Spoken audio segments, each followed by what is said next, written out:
people in the chat? Yeah, 9 so far. Okay. Let me just I'm telling the people to go because I think everyone's still in the old one. Okay. 13 now.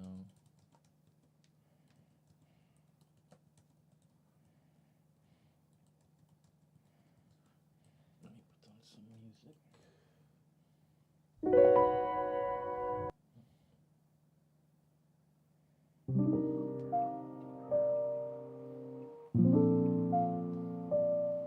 That just instrumental, yeah?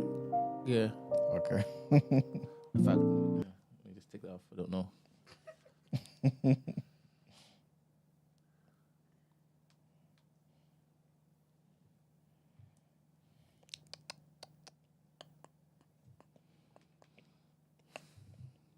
All right, let's continue for the people who have already rejoined.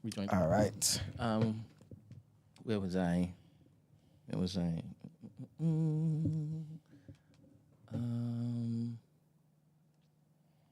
Yeah. There you are. Okay. What was I talking about? We were linking, I believe, Noah. We're talking about G-Mesh.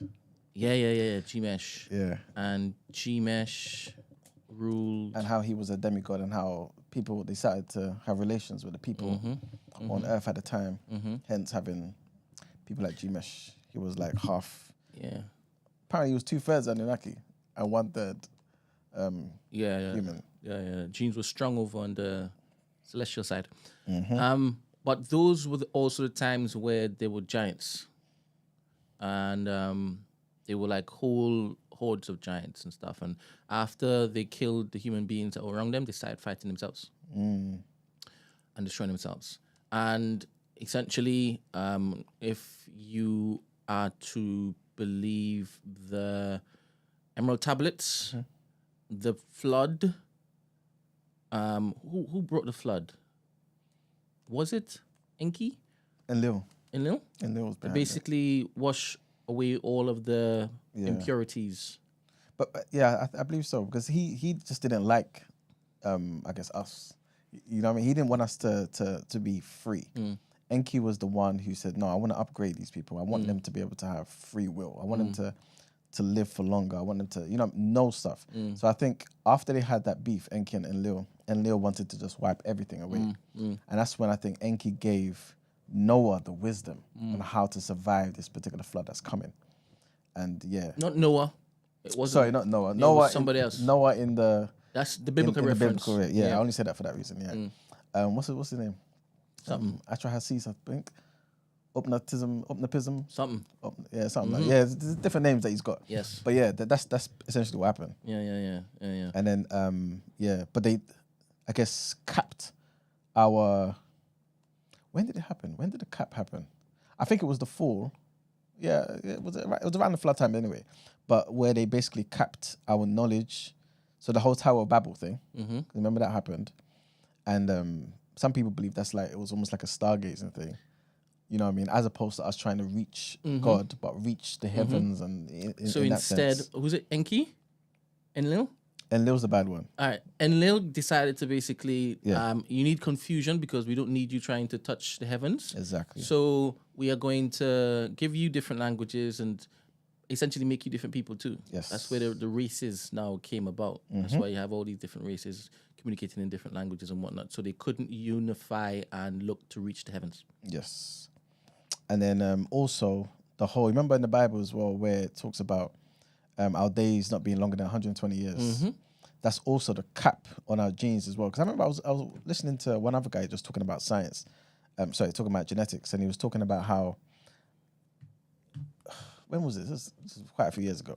He was just talking about how in the future, we may be able to prolong our lives. Why? Because scientists have identified the actual gene that's responsible for how long you live. You know what I'm saying? So long story short, what they're saying is, at that point in time, the Anunnaki or Enlil, whoever was responsible for it, they had put caps on our existence. We were only meant to live 120 years, you know what I'm saying? And obviously they fused our chromosomes, hence that being the only difference between us and the rest of those, simian beings. And that's it, I believe. All right. Now, that's the story. When in the intro, you had said that you wanted to basically challenge a few things as it pertains to my belief. And I said that we get into in a topic today. Yeah, so it's essentially, how are you able to harmonize and reconcile the ideas of the Sumerian texts and the Anunnaki and all these type of things with Bible? When, to me, some of those things they're not linked. Yeah. How are they not? How are they not? At least on the surface, in terms of implications of them. So for instance,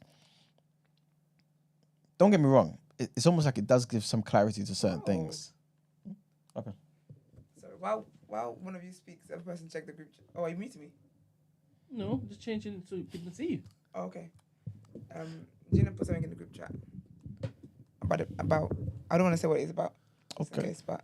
She put something in the group. As in our group chat. Why are you looking on the screen, Brent? Oh. Yeah, don't say it though. You're gasping. Oh my God. No, wait a minute. This means nothing. Until it happens. Is there a connect here? Listen, you can talk to her about it after. Yeah, you need to. Until now, don't get us too excited. Keep doing some wrap it up. Terrence would never. Terrence would never. All right, cool. Yes. So, you're saying they're not connected. I'm saying they are connected. I'm saying, in fact, some of the things would make sense though. All of it makes sense to me. Not all of it. I'll tell you why. Mm-hmm. Because I have to look at the implications. Christian Orthodox view, right? If you don't subscribe to the Orthodox view, that's fine, right? But the Orthodox view... Can you tell them what Christian Orthodox means? Okay, so the Orthodox view is more so that Christ is God, second person of the Trinity made flesh, and through him, by him, for him, everything that is in existence came to be, right? That's one of the pillars, the main tenets, right? And obviously, when the other stuff is obviously that same said Christ came to the earth, died for us, accepting him, salvation, things of that nature, right? So I mentioned all of that. What's the difference between both those things? So what thing? What's the distinction between both of those things you just mentioned? You just mentioned two Oh, things. same right? things. Same thing. Good. Yeah. Because it sounded like you were saying they're two different things. No. It's all together as the doctrine. So, but what I'm saying is though, Brent, how does Christ fit into this? If Christ is the creator of all things, is Christ an Anunnaki? Is Christ the creator of the Anunnaki? Was Christ just a great man, maybe from the lineage of those who are half Anunnaki, half human? And that's how he was able to kind of connect and have this divine wisdom to share with the people? Yeah. How do you make it work? It's a weird question you've asked me, because I'm not sure why you've jumped to Christ's walking the earth. Only reason is because if we had to believe, right, that the Bible, of course, we all know it's written by different authors. That's not a controversial thing, right? Of course, it's over thousands of years, isn't it? But the Orthodox view says that everything is linked. Everything tells the same story. But with time, you get manifestation, though. So there's no contradiction. It's just manifestation and a clearer understanding of everything that was already written previously. So you're saying there's a contradiction based on the Emerald Tablets depiction? Yes. But my source is not the Emerald Tablets depiction. But you believe in what the Emerald Tablets are saying. Forget the Emerald Tablets. In the manner in which Sumerian I'm text. now about to explain. Okay, cool. That's what I want to get to. So the Anunnaki, Yes. where did they come from? Who was their daddy? Mm-hmm. Right? Okay. I think it was Anu and some next Earth or something or the other, right? In the Bible, especially the book of Enoch, let me go to the Bible first and then go to Enoch, right? Cool. The Bible says that there was war in heaven and certain angels were kicked out, right? Yeah. And when it is they fell to earth, they basically slept with the daughters of men and they were giants in the land, right? There is more explanation to that in the book of Enoch. More detail, more color given. Yeah. Now, in the book of Enoch, they mention not only the angels, but the watchers. Okay. The watchers were tasked by God to look after humankind, right? They had a different remit to those that were by God's side, right? And those watchers decided that they were going to start filling about with human beings, Okay. right? And the same watchers were there teaching man how to do all the things that the Emerald Tablets are suggesting that those Anunnaki told man. They didn't mention anything about the whole collecting gold for Nibiru. Yeah, none of that stuff. Yeah. None of that stuff. That extra color was from the Emerald Tablets, right? Yeah. Sumerian text. Sumerian text. Yes. Sumerian text.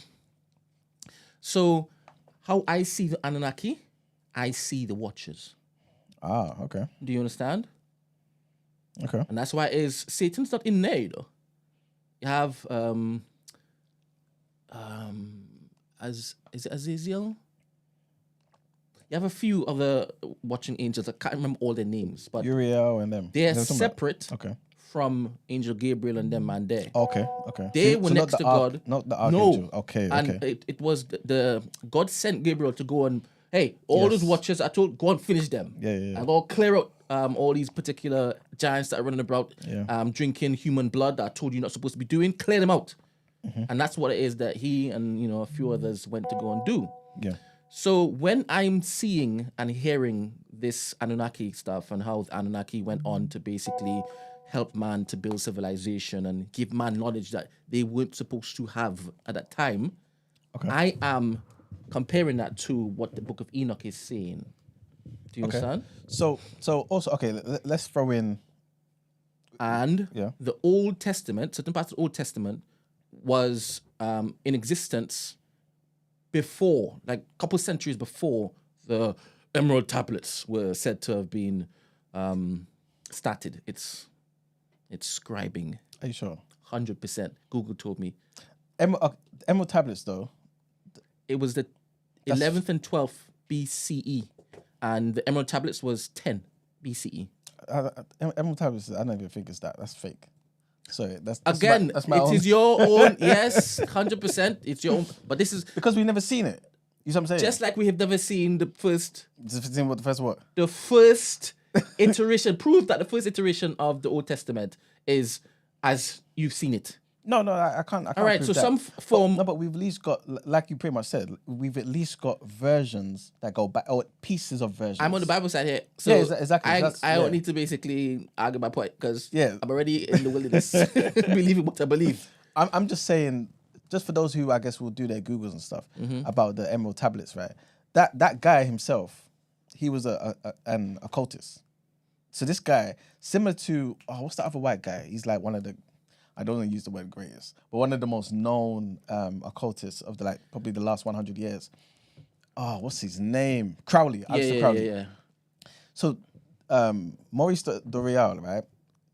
He claims to have found the Emerald tablets, like you Yes. said, Yeah. in Egypt. I believe him, by the way. You believe him? Yes. Okay, cool. So do you believe that it was demons maybe that showed it to him? Or do you believe Anunnaki 120%. Remember, or Anunnaki or good it Anunnaki? doesn't matter. Why doesn't who it matter, showed- though? Because in my head, Mm-hmm.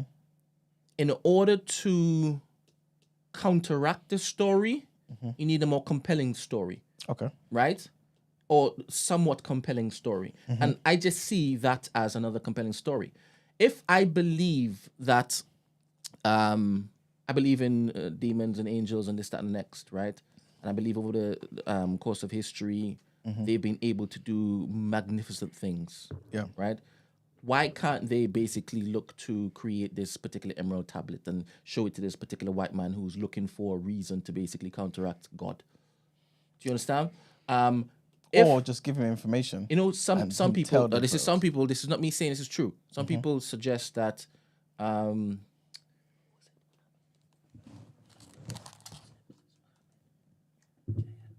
Some people believe that Muhammad was, peace be upon him, right? Yes. Peace be upon him, was the entity that he met was Mm-hmm. a demon. Some people believe that. I mean, that's even part of the narrative in the hadith. Some people believe that, right? So, and he was given what? He was told to recite. All right. So But it's he not thought that at first, but then he got clarification. all. Thank you. Please clarify. Yeah, Say it again so that people don't think I've just decided to just. Yeah, split Brent's it not out. saying something Yeah, bad yeah, or yeah. whatever, Cool. but just part of the, yeah, anyway. So, I do believe he found something. Okay. Who gave it to him? I don't know. Mm-hmm. I got no clue whether it was an Anunnaki, whether it was a descendant of an Anunnaki, whether it was, I don't know, Satan himself. I don't know. But I do believe that he found something, or whatever was put into his head for him then to write this is what this means. Okay. It was there. Okay. You understand? The same way Terrence Howard says he fell asleep and he woke up and he found out the flow of life. These particular dreams can be put into somebody's head 100%. with extreme detail. And this is where it's not the biggest thing in the world, but this is where I kind of want the clarification. Do you feel like it's like he got the ideas and wrote it down, or do you feel he actually found emerald tablets and copied those down? To me, or does it even matter? It doesn't matter. Cool. And the only reason why I'm saying it is because it matters to those who, I guess, don't have a strong belief in the faith in which it is that they stand on, and they want to basically find irrefutable proof, evidence that what he found was legit. Yeah. Do you understand? And it's dodgy right now. Yeah. Because where is it? Okay, cool. And this was at a time where man can preserve stuff. Which one? What are you talking about? He had his little brown khaki shirt and his short pants with his little Indiana Jones hat, and he went into the pyramid and he found this particular thing. This was a time where we can record. But this is why I was trying to say to you that the emerald tablets... Not on the phones, by the way. Yeah, of course, yeah. But this is why I was trying to say to you that the emerald tablets, like he says, is from tens of thousands of years ago. But he himself only discovered it, and the copies that we have from him is just over 100 years ago. Yeah. All right, that's why I just want to clarify to the people. Yeah.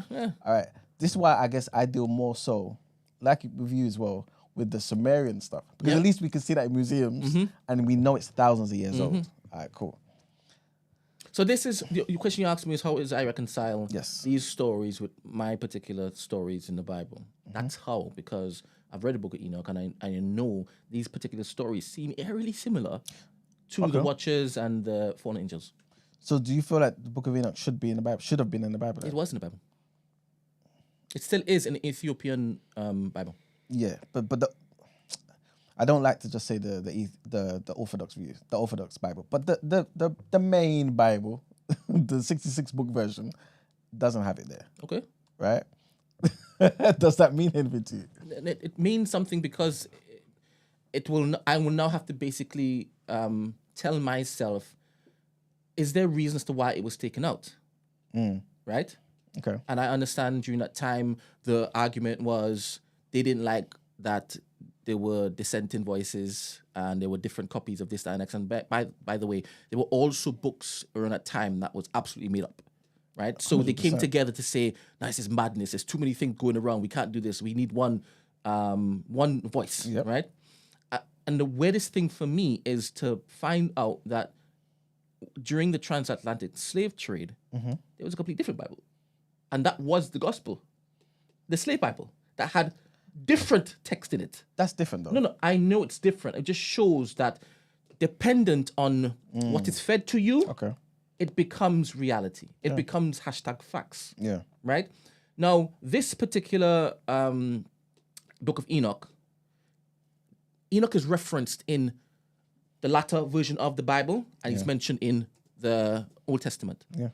But there is no teachings of him as one of the men of God who did not die.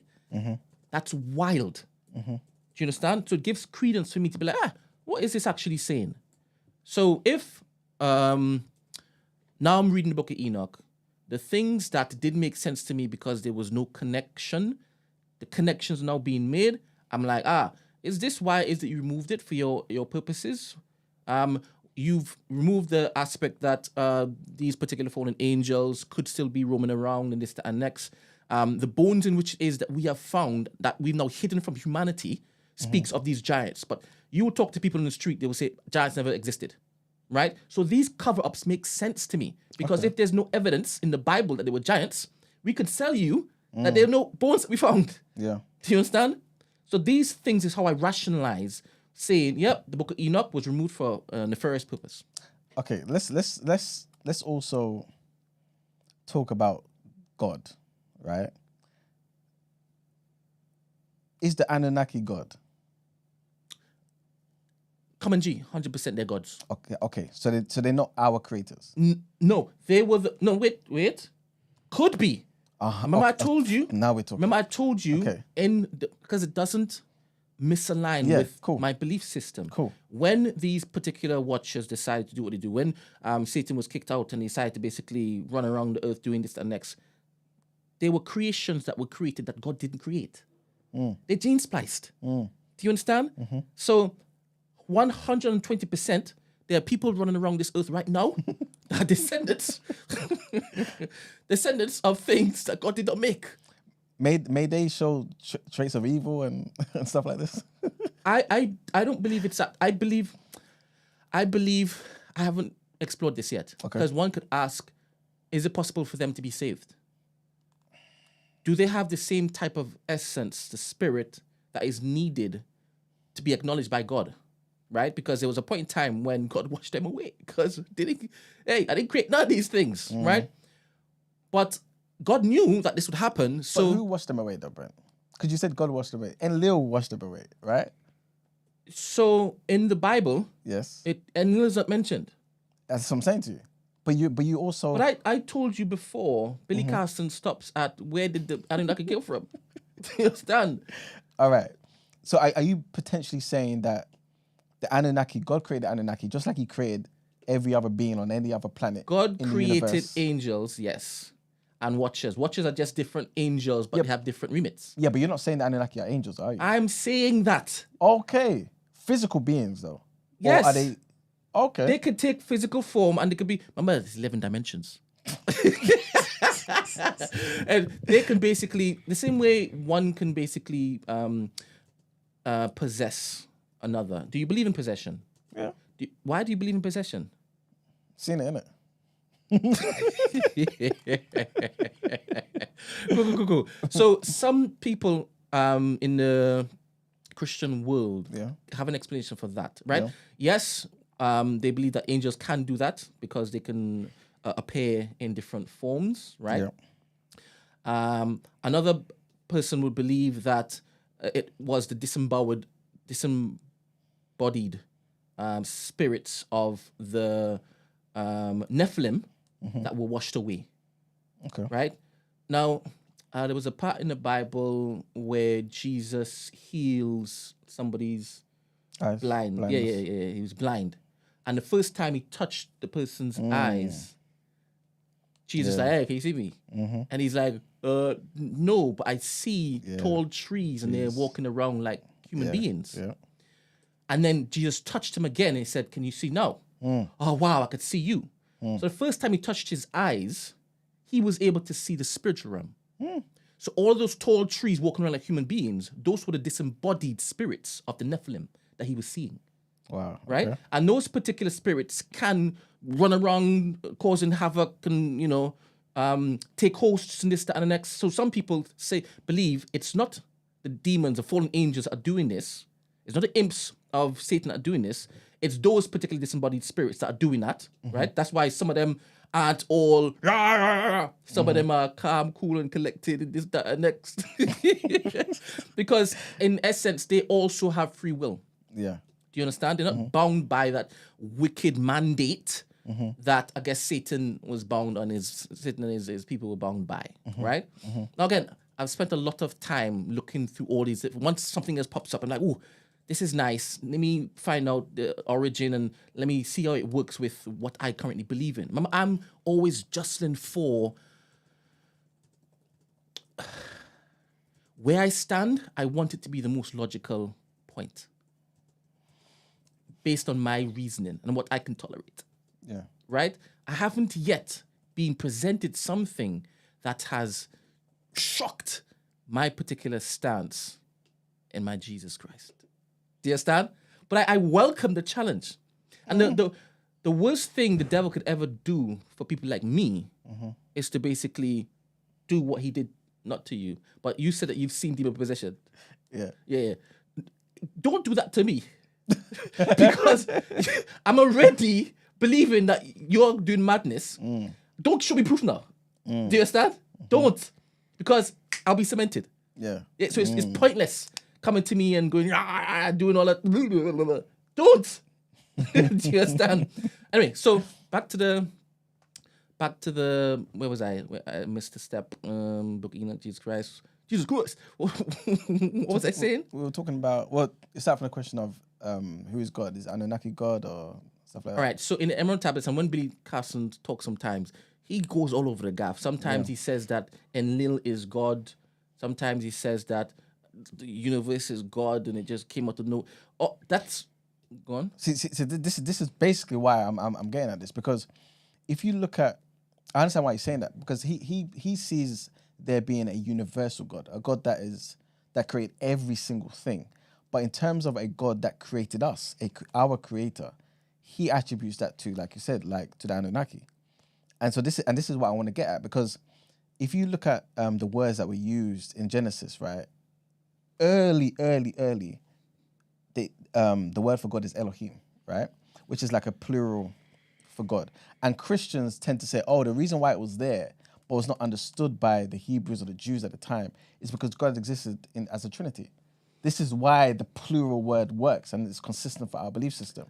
The thing is, we can talk about ancient texts all we like. Yeah. But we live in the present time. And this present time is afflicted by the spiritual realm mixing in with the physical realm, right? For some people, that's more reality than just myth and juju or right? You can't tell a person from Trinidad that the devil doesn't exist. 100%. You can't. Do you understand? So it's very weird when it is that you come to this Western world and we're seeing Harry Potter doing a whole set of different things and we're like, hey, you guys are wild just embracing this, right?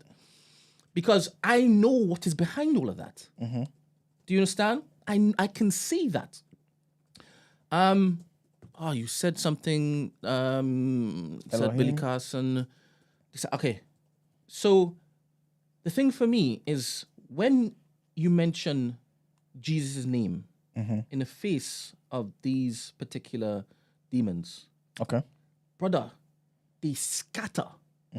Do you understand? The power of Jesus' name can even heal, right? And I know some people would always argue, oh, you pray all the time, but when it is you get your foot chopped off, go on, pray, go on. See if it grows back, right? And then when it is the person's like, nah, I'm going to the doctor, they scream, you ain't got no faith, whatever. But when it comes to the matters that people live day by day in those particular countries, and not even in those countries, in their own world, in their own houses, where they've seen evil incarnate, and only the name of Jesus can basically look to scatter them. Don't talk to me about ancient this, that, and the next, and how do I know that this God is real and this evil?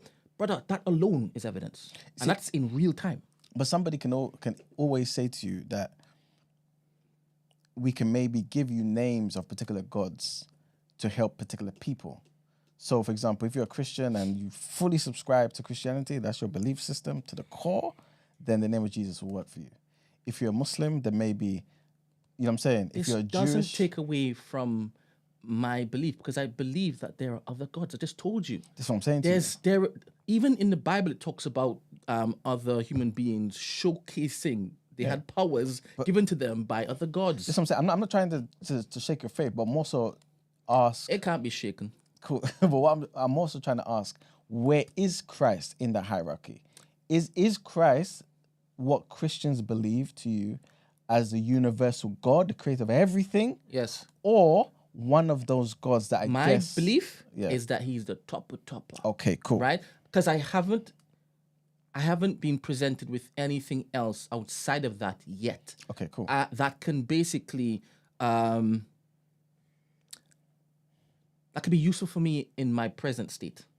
I haven't gone to the third dimension or the fourth dimension. My energy hasn't basically, elevated to that point yet. The thing that I can basically see as fact and reality in this particular world, Jesus is king. Christ is king for me. Yeah.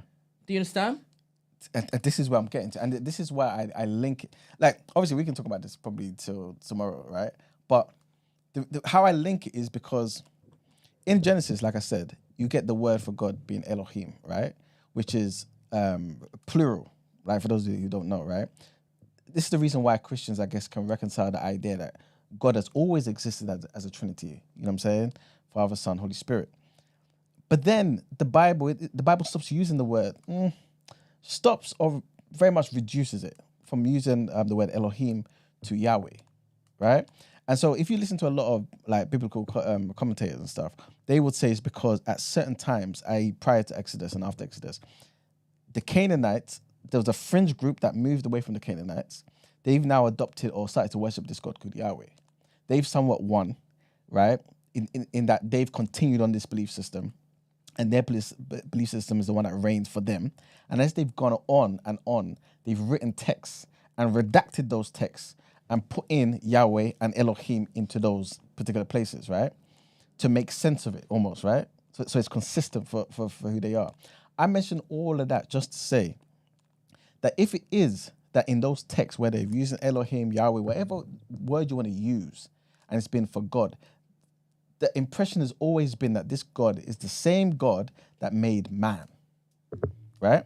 And Christ, there's references to Christ or Yahweh coming back. Again, this is another reason why Christians believe that Christ is God, because of those references, those prophecies that were fulfilled in the New Testament. So if Christ is linked to or is Yahweh, the second person of that Trinity, made flesh, is he the God that created man? Which we, as Christians, you would say yes is the case. But if you use those texts and put them into the original context, which is from the Sumerian texts, right?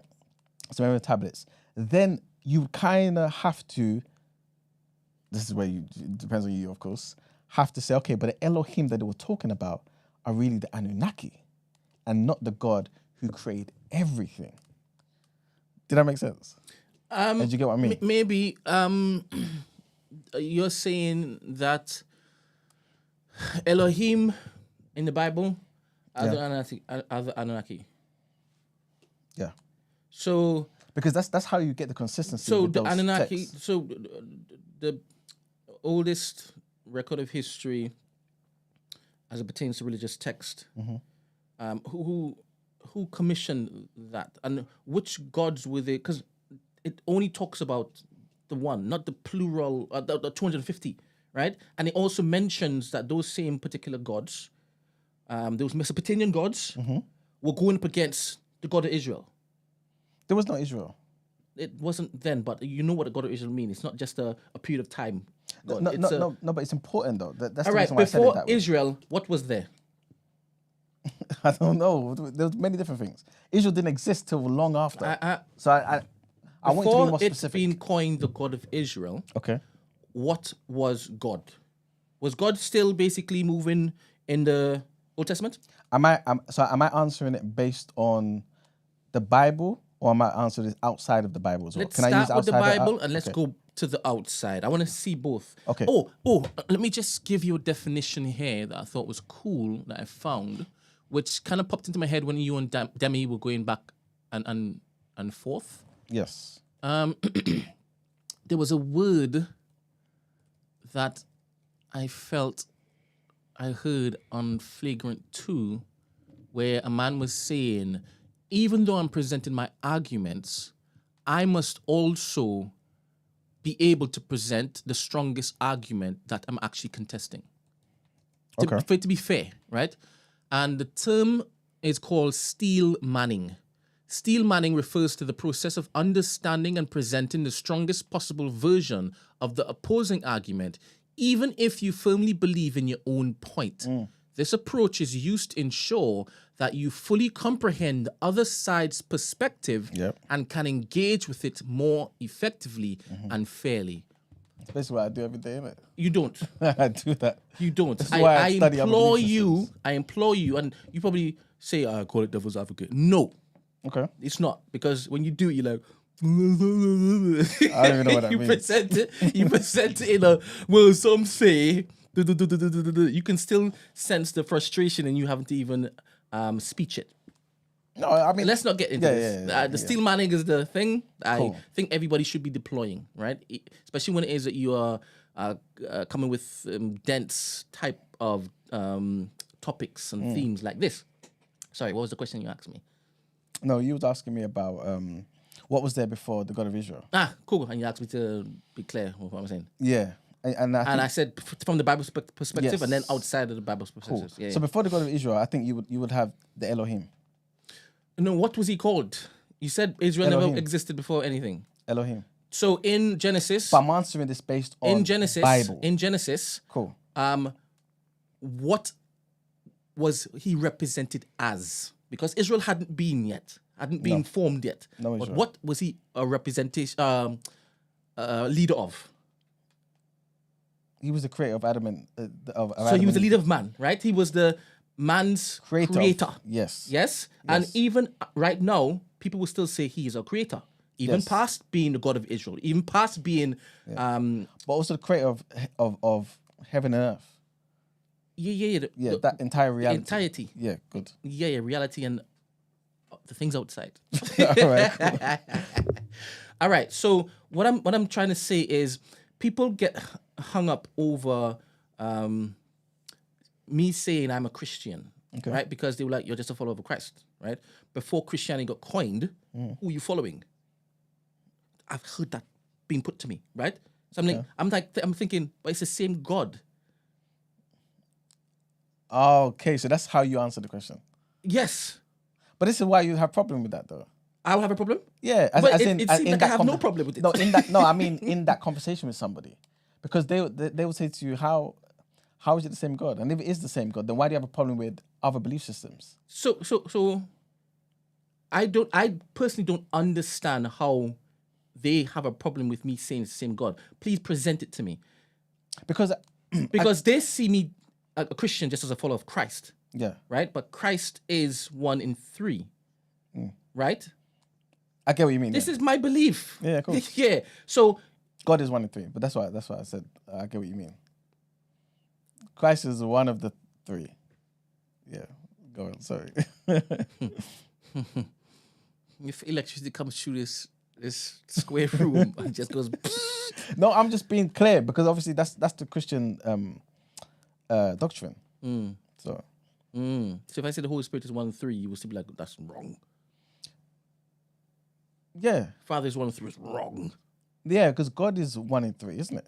But then each of the 3, you are now calling the Father, the Son, and the Holy Spirit. That is wrong with what you're saying. You know, it's crazy that this semantics is what's failing you. No, it's only because I'm thinking if people are listening, they'll say, "Oh, I don't even have to say that. That's not even what I say to them. It's what I've said to you, and you're like, glitch. Anyway, go on. So they say, how can it be the same if you call yourself a Christian? Yeah. You're a follower of Christ. Yeah. I'm saying it's the same person. It's the same entity. Okay. Right? So it's not, I don't have a problem saying that it's the same God from in the Old Testament, even before Christ presented himself to man. Oh, yeah, of course. Yeah. Okay. So when you're telling me, it was Elohim in the beginning, then it was Yahweh. Brother, God has so many different names. Oh, is it just in different manifestations of the same being? So many different names. Do you understand? So I'm confused as to what you're asking me. When you said, because we have to take it back now. So what I'm trying, okay, fantastic. So basically, we're saying the same thing, but I'm now saying, okay, now we're here together, saying that it's all the same. I'm now saying to you, Brent, based on the Sumerian text, where this came from, because remember, Abraham came from the region known as Samaria, right? He moved from there. Remember, they call it in Ur of the Ur of the Chaldeans. It says in the Bible as well. That's where he came from. He left his father and moved, right? Yes. So when he's moved now, I'm assuming he's taken on some of his belief systems. Yes. Cool, right? So it wouldn't be wrong for us to say that the belief systems of the Old Testament, or at least the Torah, the first 5 books, right, came from Samaria. So now let's go to Samaria. So you say no now? No. I would say that where he came from, and he came to, there's a belief system there. And there's a God there that challenges his beliefs from the Anunnaki that he came from. Because the ancient Sumerians, that's what they were believing in. Wow. It's the people, the civilizations that were in the Mesopotamian era. and there was quite a few of them. It wasn't just the Sumerians. Yeah. Akkadians and something else, right? They all had their own gods, and it was Anunnaki that was there presenting themselves with different things. But that's what I'm saying to you, Brett. And that's why you have the Greeks having their own bloody gods and demigods and this and that. You have the Hindus having their own. All of them are the same entities, just presenting different flavors to the civilizations. But that's what I'm saying to you, Brent. And so if you're now following that Christ come back to Elon, say that last sentence again. It just didn't register. Say that last sentence again. You said it's the same being. Yes. Presenting itself to different civilizations. Yes, as different things. That's why the Nigerian god resembles the Greek lightning god.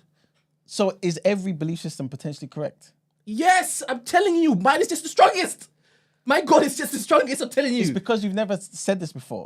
As God is what me is, I've been here to say, I believe that yes, you can get healed over there, yes, you can get powers over here, because you have lesser gods giving you the power. All right, cool. So you just believe... Mine's a topper. Because when I say Jesus, this get That's what I'm saying. So you're not monotheistic then. You're like henotheistic, which is like define it before I say yes. What are you talking about?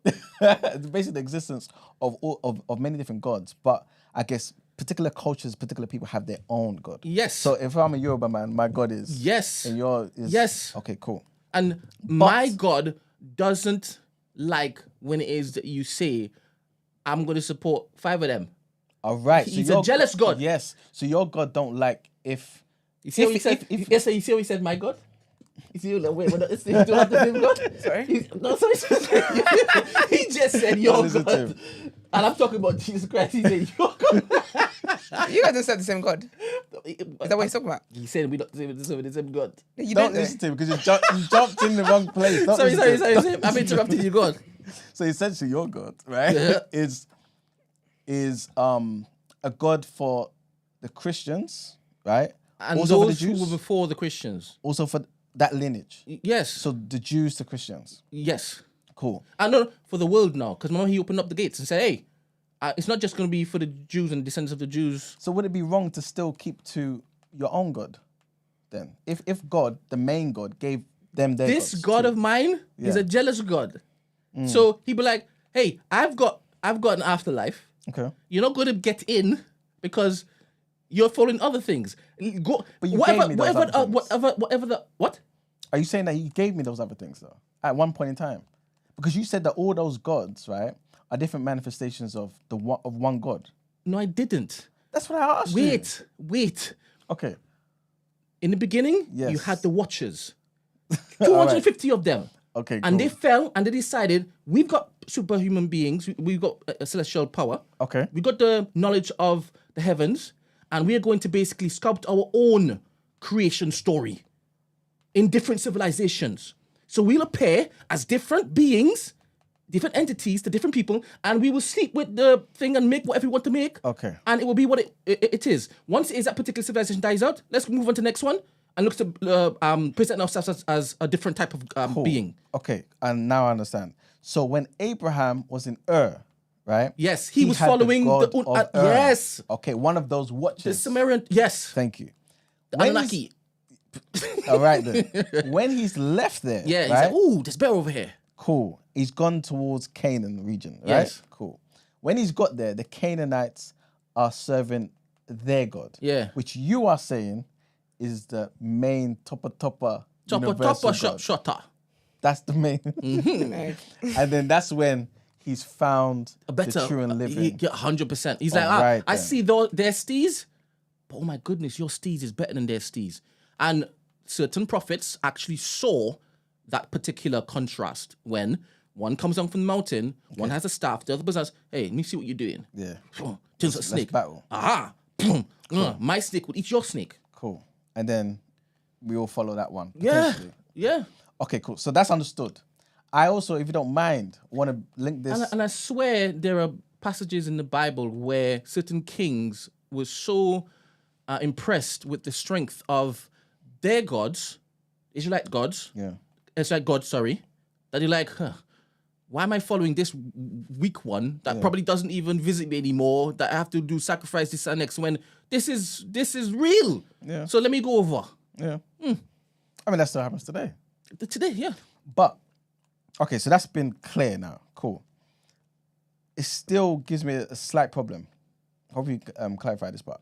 Like I said before, Elohim in the text, right, refers to the universal God, right? Fine. But if you now look at where it's come from, which is Sumeria, when it talks about Elohim and all that sort of stuff, right, it's not a reference to a universal God. It's a reference to the gods that created man. So that God, or those gods that created man, I think from what you're saying would be the equivalent of Enlil, Enki, and the Watchers, basically. Do you see what I'm saying? I don't believe that the text that you are referencing from the Old Testament came from Samaria. Oh, of course it did. It came okay, but why? from Tell me where it came from. it came from Canaan region. Okay. Didn't Abraham leave somewhere to go somewhere? Yeah, Abraham didn't write it, though. I didn't say he did, but Yes. you're going as though he was the only traveler. All right, cool. It's not difficult for me to basically comprehend, but it's very difficult for you because you're focusing on the Sumerian text being the beginning. Only because I'm basing it on history too. I'm not basing it just on what I think. I'm basing it on the history. So I'm linking it to things that we found. And we can see the links. Because there is no text prior to the Bible, Old Testament, that is that similar than those texts that we find in Sumeria. All right, so And it's not just ideas. So let me advance my position to say, let me just say it all began, the earliest text found was in Sumeria, Cool. right? I don't believe Sumerians just had one idea or knowledge of one particular set of entities, Okay. right? Even if it is some of them had only been taught about the Anunnaki, at some point in time, they would have heard about the other one. At some point in time, right? Okay. And how God works, I can go in the midst of chaos Okay. and I can basically deliver this particular message that will stand longer and stronger than anything else around me. I don't want to cut you, but it's because of what you just said. You said something that made me do this. Basically, this is again another link that I feel like in what you're saying, unless obviously you can show me how you reconcile the ideas. What about Noah? Mm-hmm. That story again, we've seen it. To be fair, it's in every not bloody, but every civilization, right? But we've seen the most similarities probably, if not from Kemet, you've definitely seen it from Sumeria, right? Where we're talking about, like we just said before, this person who was spoken to or given the knowledge by Enki, right? To build this ark or to at least do something that will keep him and his family, his loved ones alive, right? So if I'm just seeing it as, okay, cool. If the Bible, again, when we're talking about Christ and we're talking about the lineage in Matthew and in Mark, I believe, Luke, right? Of how he goes all the way back to Adam, through Noah and all of that stuff, that same lineage. How do the ideas reconcile? If, for example, if it is though that we are saying Noah is this guy from the Sumerian text, if it is, that is him, then he was created and given this wisdom by Enki, not by the Canaanite god, who is the top of God. He was given by one of the Watchers. But it also Given what information? Because in the Bible it says that God sent an angel to flip and talk to Noah. So what are you talking about? Are you sure it says send an Who angel? does he send? It's I'm the sure angel. doesn't he speak to Noah himself? No. You sure? Yes. Okay, cool. So, okay, fair enough. How is it not reconciled with the No, same? but that's because of what you're saying now. We're about Brother, the angel, innit? all I'm saying is Yeah. the Emerald Tablets wonderfully basically paints the identical story. Identical story. They've changed the characters. Yep. And they've removed God. I asked, where did the Anunnaki come from? Yeah. Right? I'm hearing Nibiru and gold and whatnot. Yep. Do you understand? I find that fanciful. I find it fanciful. Do you understand? And it's weird because the thing I don't find fanciful is they're the watchers, right? Okay. There is purpose for the Anunnaki coming to Earth and seeing creation already there. There's no mention of who created those beings. But in my Bible, there is. In my text, there is. So there is this other story that basically wants to look like the things that we have come to know well over centuries, but just slight differences. That just tells me the devil is at work. At what stage? For me. At what stage? Yeah. So at what stage was the devil at work? Was he at work From the very beginning. In my head, he has been on this earth forever. Since he was cast down. He's had a long time. Right now, you're sitting in your new black top. You have a laptop that can connect to people around the world. Yeah. There was a time in this particular room. This room didn't exist, but there was land here. There were materials that existed that could possibly give you this, but the knowledge wasn't present. Yeah. Right. He's been around since all those times. The Dark Ages, those feudal times, Victorian, all those times he's been around doing whatever he wants to do. And now it's the most sophisticated time that we can remember. But yet we have stories that they were even far more sophisticated times, because we're even wondering, how did the flipping pyramids get built? And why are they mathematically connected to this, that, and the next? And are they really portals? And all that level of technological advancement existed before, but it was lost or whatever. Yes? So the devil is very, very, very, very good at what he does. Right? And the main thing is trying to convince the world he doesn't exist, right? So of course, this Emerald Tablets came out of, this is just recent, as in everybody talking about it and being so interested, and having Billy Carson sit down with one of the biggest broadcasters in the world, sharing his story, right? Talking about quantum physics. He talks about that, but there's other theories and sciences that he basically has an interesting take on, right? The whole 11 dimensions in this, that, and next. I mean, it goes places, right? And the whole, I'm not touching it right now. It's the vibrations of this, that, and next.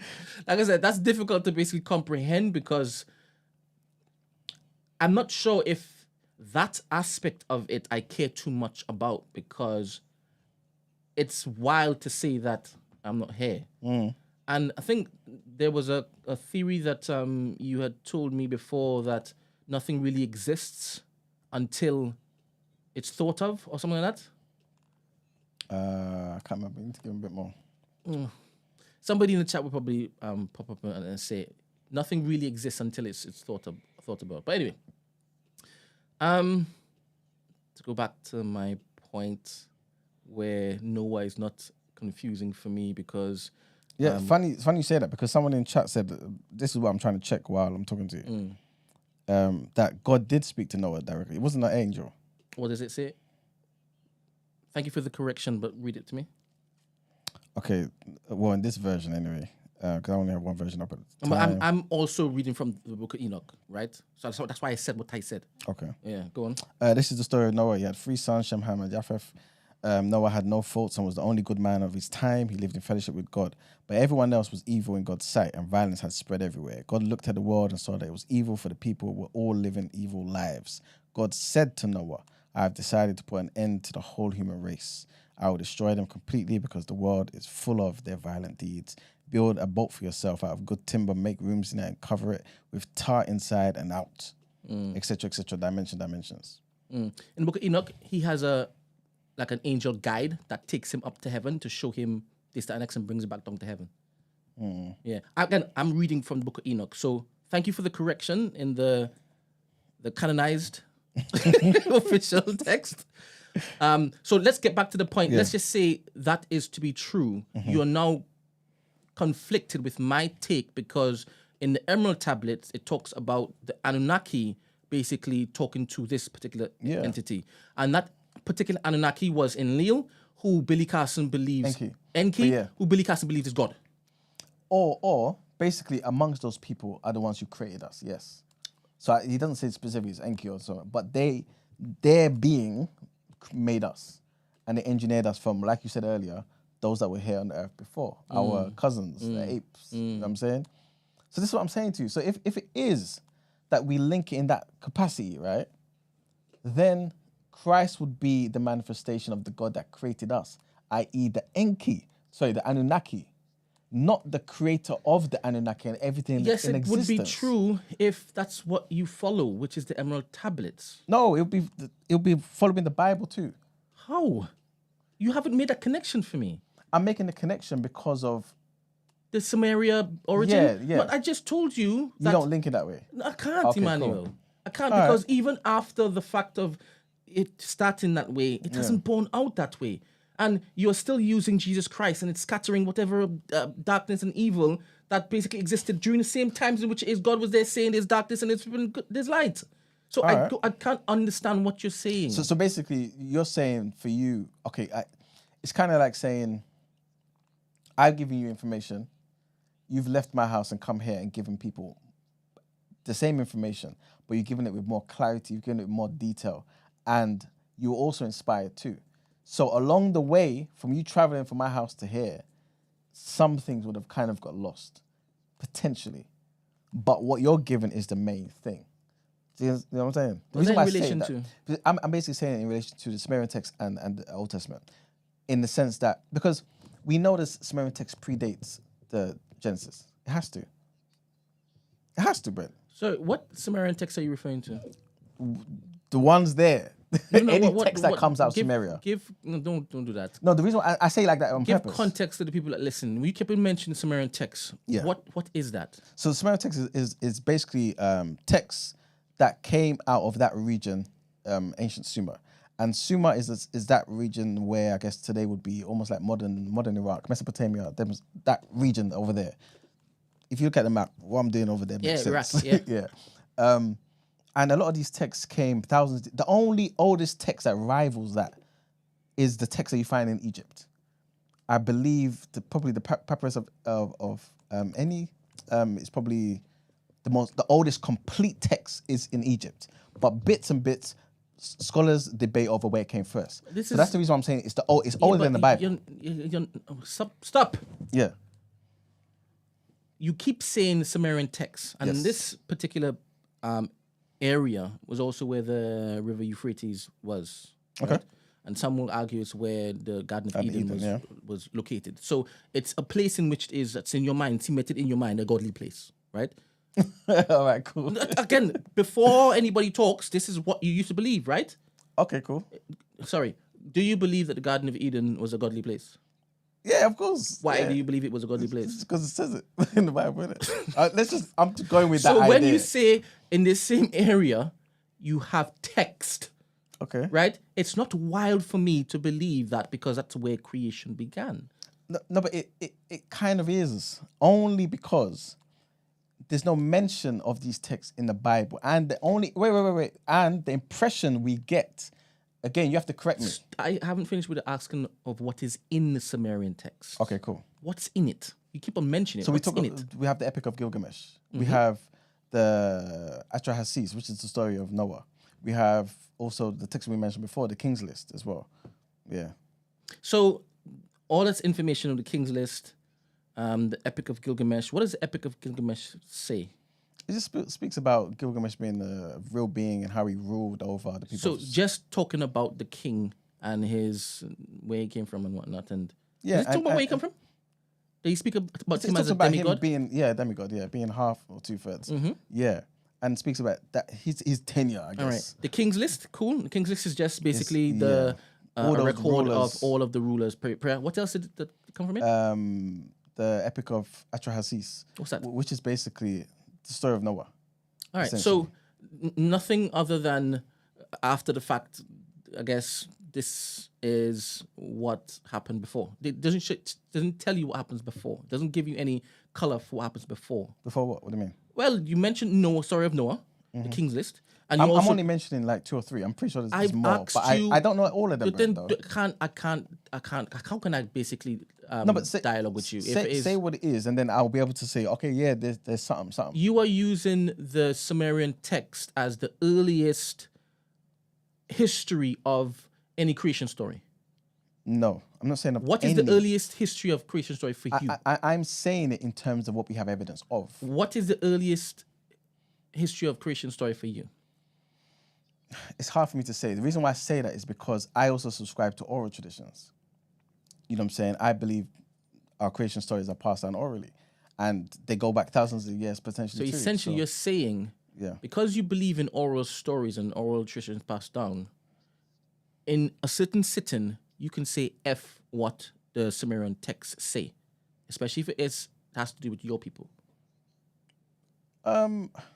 Me personally, or someone can say you that. just said just now that you would put credence to oral traditions passed down. Yeah, but it doesn't mean I believe every single word. I didn't say you did. You introduced it. I didn't introduce it. Yeah, of course. Yeah.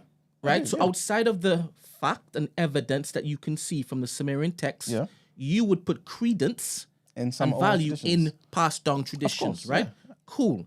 I'm an African. Of course. And that's fine. And that's fine. That's fine. But go on. If that is the case, what is the conflict? Okay, so the conflict, I know that's where you're going. The conflict is because we have text, and we have 2 texts, and we can look at both texts and say, I see links here. I'm not comparing the oral tradition of, for example, Yoruba people with the text of people that came from Sumer. I'm comparing regions that are quite close to each other, regions that in one book says that the main person, Abraham, came from the region of this text, and this text, based on the ones we found, is a lot older than this text here. Abraham didn't write no text. What text is older than what text? The Sumerian text. Is older than what? Than the Old Testament. By how much? And when was the Old Testament found? Because I already told you a date. When was the Sumerian text found? What did you say for 12th and 11th BCE. So not century. 12th century BCE. Yeah. Sumerian texts are older than that. You said it. Yeah. I want to know a date. Yes. We're probably looking at about 2000 BCE. What? 3,000 BCE. About 4,000 even, basically, BCE. Wait a minute. Yeah. Wait. Yeah. You said that archaeologists have found scrolls and whatever. Yeah. And they've carbon dated it to how long? About 4,000 BCE. What's wrong with that? I find it interesting how the text that is the complete Bible, right, makes references to these things that happened during that particular time, right? The Book of Enoch gives more color to what it is found in the texts that are 4,000 BCE, right? But remember those writing these times. So right? what you're also saying is, when was Noah alive? Probably around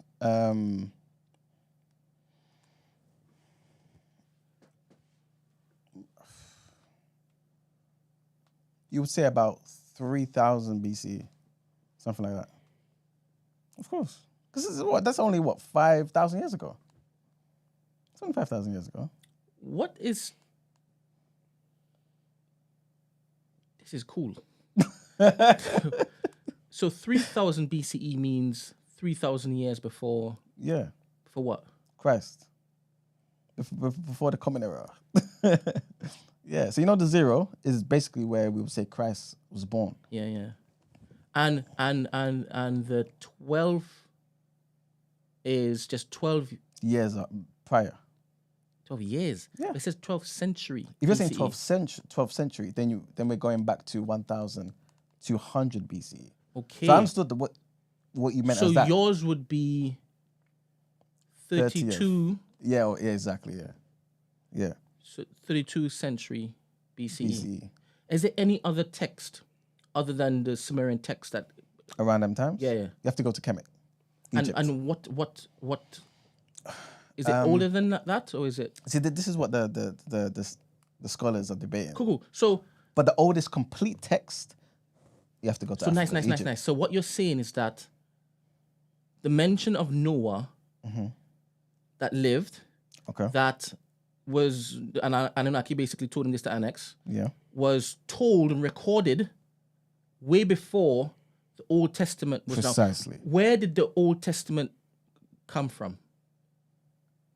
That first iteration that you just said at 12th Based on traditions. century, where did it come from? Based on traditions, it was written by Moses. So, was it passed down also through oral? All right. That's how they used to basically convey messages, right? They had scribes and they had prophets that remembered everything, and then passed it on, right? It's only when it is decided, let me now look to record it, is when it is that you have that record, right? Yeah, of course. If you subscribe to that, 100%. I'm not saying that you shouldn't. You subscribe to what? I'm not saying you shouldn't, but I'm just saying If you subscribe to believe what? that, The oral to believe that the tradition oral traditions came and then at some point in time they put it down on paper. Because some people don't subscribe to it. That's what I'm saying. But I'm talking to somebody who does subscribe to cool. it. And I'm only talking to you. Okay, cool. I'm only So talking to if you that's in the this case, then I would say, based on what you just said and based on you asking me, a lot of these stories would have come, like we said earlier, from Abraham, because obviously we're using the Bible. Yeah. Coming from Sumeria. Yeah. And then, you know what I mean, chilling with the new people that he's with. Yeah. So he would have come with these ideas, just like if we were to move to another place. Yeah. It's not like we'll, forget everything that we influenced by before. Yeah. So yeah. But in the Bible, it talks about him coming from Ur the Chaldeans, yeah. And coming through there. It says it. But what you're trying to get me to adopt, possibly, or consider possibly, is the earliest form of the Old Testament basically borrowed from the ancient Sumerian text. Yes.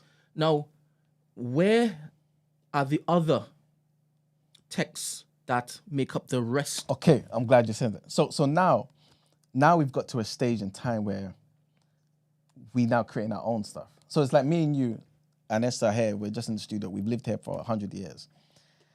And we've got all the information from every other podcaster that came here. I'm wrapping this up in 5 minutes, by the way. Yeah, we have to. I have a question to wrap up this in 5 minutes. Okay, cool.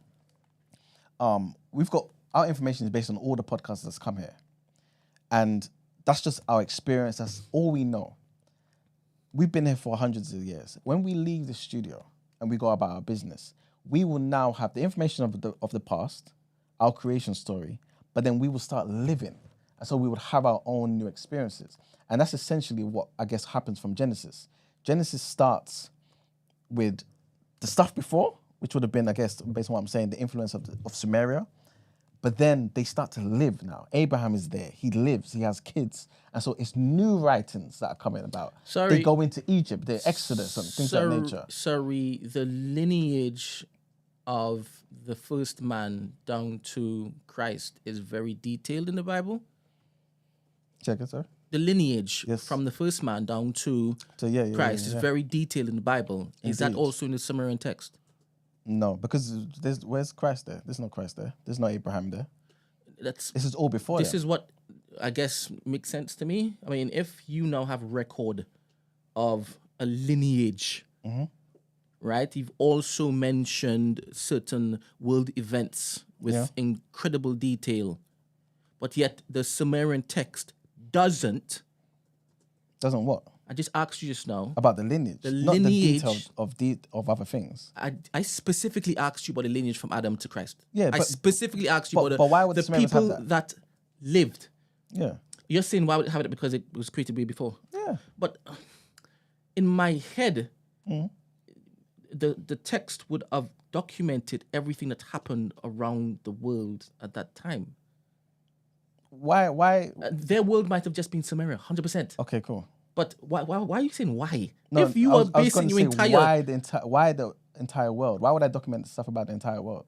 But like you just said, their world could have just been Sumeria. Yeah. It would only be of what they knew and what they conquered and other civilizations that they came into contact with and they started next, right? That's what makes sense. Yes. But wouldn't they also have all the record of because they had Noah.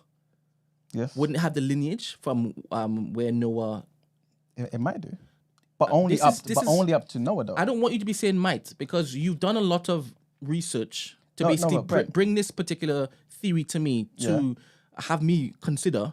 But you're now saying I don't know. No, I don't know everything though. But what I'm saying is, up to Noah, it might be there. I don't know for sure. I've not read extensively like that. But of what I do know, you wouldn't have anything after Noah, like going up to Abraham. Because Abraham's not significant. Why to them. would Samaria stop recording stuff that's happening? Oh, the civilization died. The civilization's gone. Wait, Every civilization falls. wait. Yeah. So what happened after that? After what exactly? The Sumerian civilization got wiped away. They like every other civilization. What they did just you? died, isn't What it? do you then move on to as it pertains to a recording of history? Because you have said, I will take heed to the Sumerian text, but once Sumeria was no longer there, what do you then move on to as a form of, all right, that's what happened and continued from then on? If you're asking me, are you asking me what would I move on to if I'm talking about the stuff that happened in that region? Is that what you're saying? Or are you just talking about the world history? Because they're two different things. Then tell me both of them. Okay, cool. If you're just talking about the biblical stuff, then I guess I would move on to other texts. Biblical stuff. You've been arguing from the point of, I need to forget the biblical stuff. That's not what I'm saying to anyone. So that analogy that you said about a podcasters leaving and creating their own story, that's what you're talking about? The Bible? Yeah. So do you ascribe to the Bible? Subscribe to the Bible? Yeah. Cool. Let me cut this down short because I care about history to a certain extent because I was not there. I was not there. That's what I'm getting to. The main thing for me is my reality now and future, right? Cool. So in my current reality, the waviest power seems to be with the God of the Bible. That's in fine. my experience. Yeah. How about you?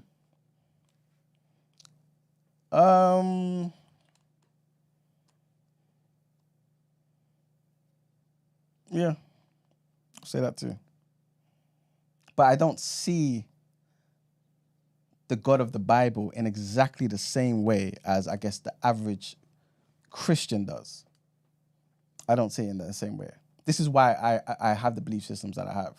You know what I'm saying? Because I don't see it in the same way. In the same way, or in a similar way, your views based on what you're saying today is not exactly how the average Christian would see it too. Does the Nation of Islam talk about anarchy? No, I don't think so. So you don't believe in anarchy? You said that, why? I'm asking you if you believe in anarchy. I'm not fully convinced by that anarchy, no. Cool. What do the Nation of Islam say was the creator? God, innit? God, the one being, one God that created everything. Just like in, but this is where I'm going with the questions I have to you about the Bible, because the Bible is presented in a way that there is one God, and that one God created. Again, just looking at Genesis. Again, this is just the Orthodox view. It's not the view of every Christian and all that sort of stuff. Most, though, is that God created heaven and earth, this, that, and the third, man from the ground, this, that, and the third. And that was the beginning of everything. Does Nation of Islam believe in other gods? That there are other gods?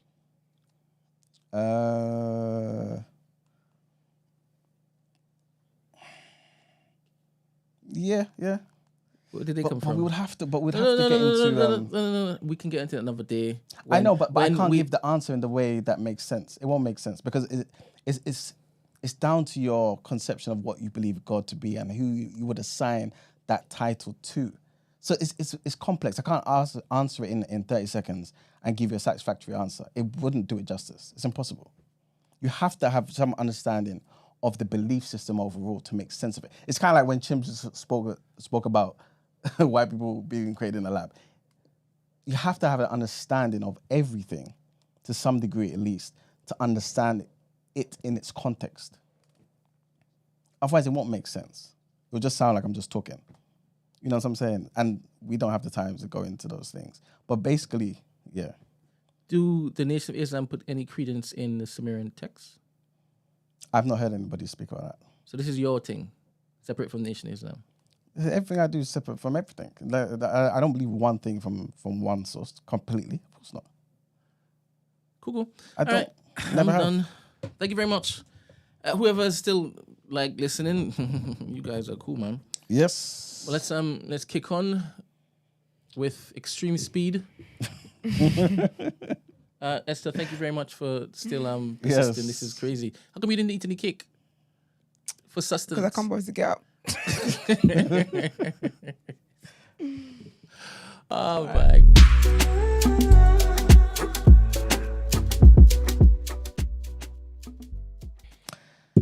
All right, guys. Next headline. So the UK Health Security Agency has said that more than 100 people have become ill, with some being admitted to hospital after an outbreak of E. coli thought to be linked to a nationally distributed food. So the majority of the 113 cases detected since May the 25th have been linked to a single outbreak. Case numbers are expected to continue rising, and those who have become ill fall between the ages of 2 and 79. Wow, basically everybody. With the majority of cases being found in young adults. So the UK Health Security Agency is working with agencies in Scotland, Northern Ireland, Wales, and the FSA, the Food Standards Agency, and Food Standards Scotland to pinpoint the actual cause of people's illnesses. Next headline, and Mid and West Wales Fire and Rescue Services tolerates bullying and is a little boys club. This is what some of the people, the staff who actually work there have said. So since ITV Wales revealed certain allegations about the toxic nature at North Wales Fire and Rescue Service earlier this year, they were contacted by firefighters at the Mid and West Wales service who described similar experiences. So they described a culture where bullying is commonplace and nepotism is allowed to flourish. In response, the service was speaking to ITV Wales about this and pretty much said that they're concerned to hear these stories, basically, adding that whilst they cannot comment on individual cases, they will always act swiftly should anyone contact them directly with concerns. And the last headline, trigger warning, this guy's big trigger warning.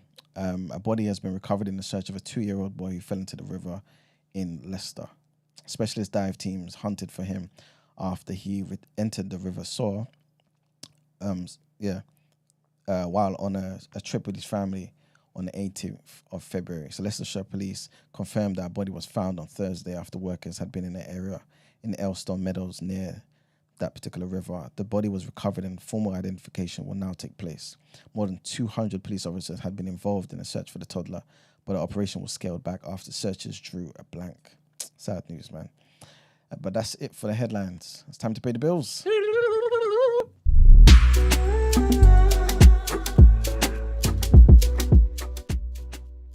Hey, did I feed you cupcake? Should I feed you cupcake?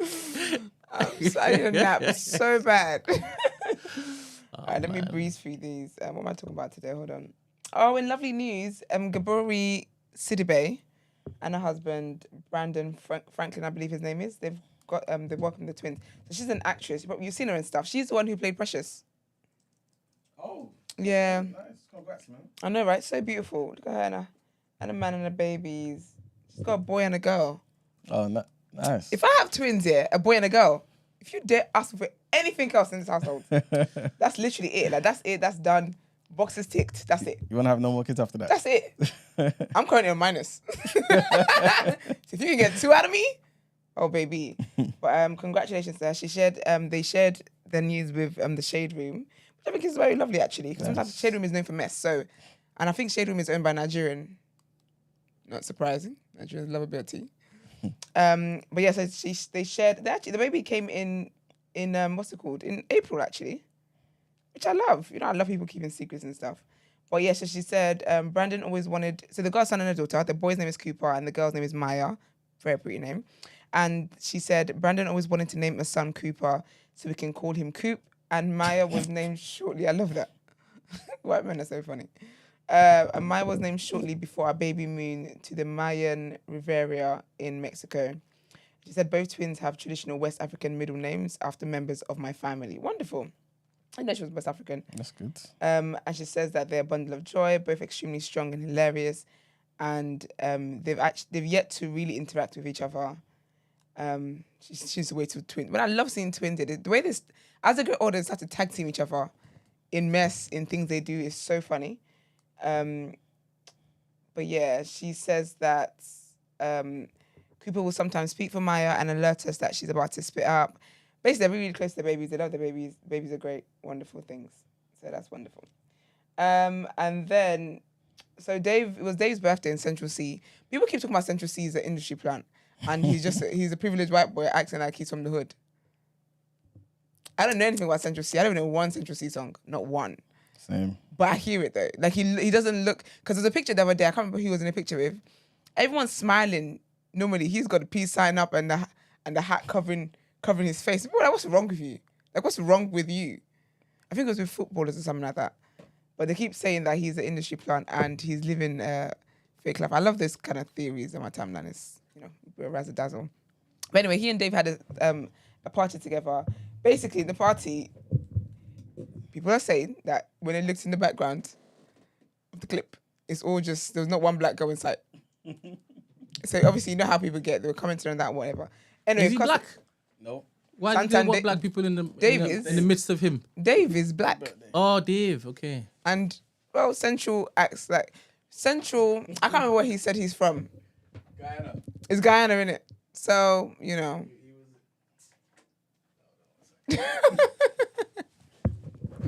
He's from Guyana. He's from Guyana. Yeah, but same way I'm British. What does that mean? Well... You know what I'm saying? So, long story short, essentially he's not black. Yeah, there you have it.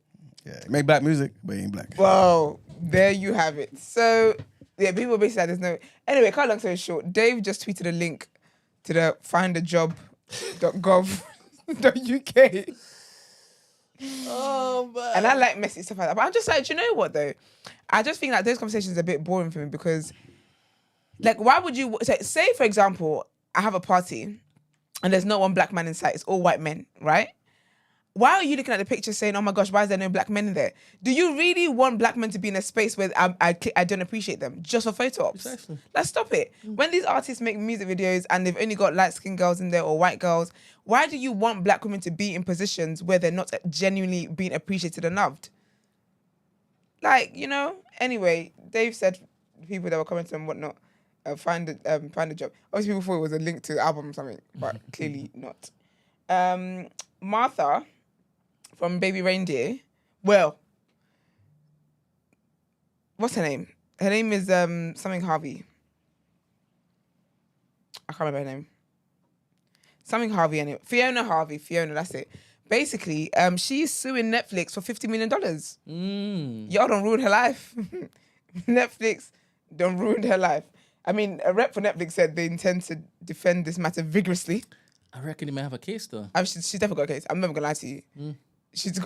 I didn't pursue law like I wanted to, but open a closed case. I'm gonna tell you why. But they basically said that they stand by Richard Gard's right to tell his story. So that's the guy that.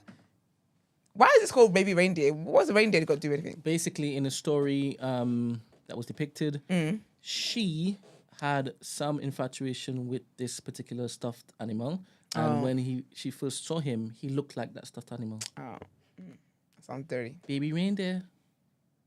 That's not a cute nickname. That's not a nice pet name you want for your partner. But basically, she's saying that... is that the sound reindeers make? Are you sick? There's that smile. No, there's no smile. No, there's no flipping smile. But basically, she's saying that they defamed her, and so she's suing for $50 million. She's saying that she's flat out denying, flat out. I need people to remember as well. She went on Piers Morgan's show, right? She went on Piers Morgan's show, but she's flat out denying many of the actions that Martha allegedly did in the show. She says that she's painted as an overly obsessed stalker, constantly hounding the main character. She ain't that. She ain't doing that. She says that Netflix created an easily accessible roadmap to allow viewers to track her down in real life and connect the dots to her identity. She didn't want to be found. Even though after she was found, she didn't want on Netflix. Anyway, then she says as well that Netflix included a lot of real phrases that she said to Richard, and many of which were documented on the social media pages. And she said that they use very similar descriptions of her job, because she's a lawyer, in what she claims was minimal effort to mask her from public. So basically, they didn't do their due diligence in masking her identity, which is wild, because again, we know that they masked the identity of the other guy. He was, they said profanity there. Stop myself thinking, Jesus. The other guy that he was, doing bits with. So she says that she's been bombarded by people all over the world and that they're harassing her because of the show and how it is that Netflix have portrayed her on TV. She also says that they've ruined her reputation with false and defamatory descriptions via this Martha character. And saying that, she's saying that she never stalked him. She never stalked him, never sexually assaulted him, and she is not a convicted stalker. When someone brings up the same point twice in the same sentence, you know they mean it. She's not a stalker. So yeah, cut long story short, she's suing them for $50 million. I reckon she will, because in America you can win anything, man. I reckon she'll win some money.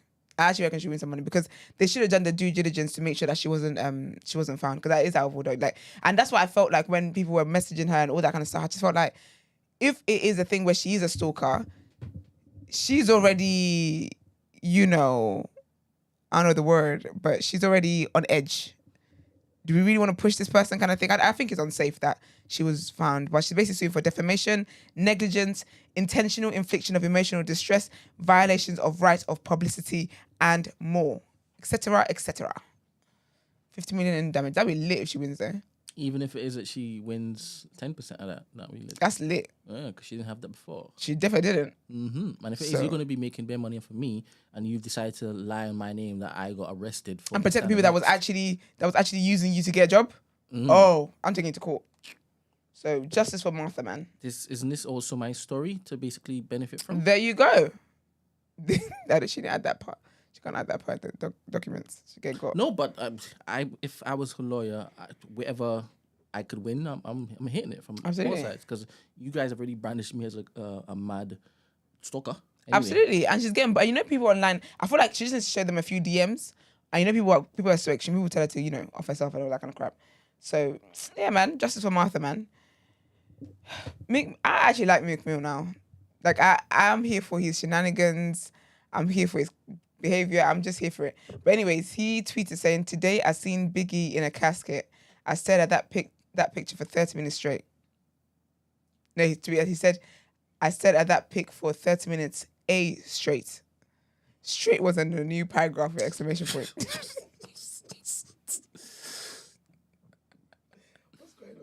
I feel like when he reads back his tweets, he uses his finger to read it. He definitely, do you get what I mean? But also, when people are why are you telling me for that? Like, what's that got to do with anything? And people are like, where did you see him? Did his house?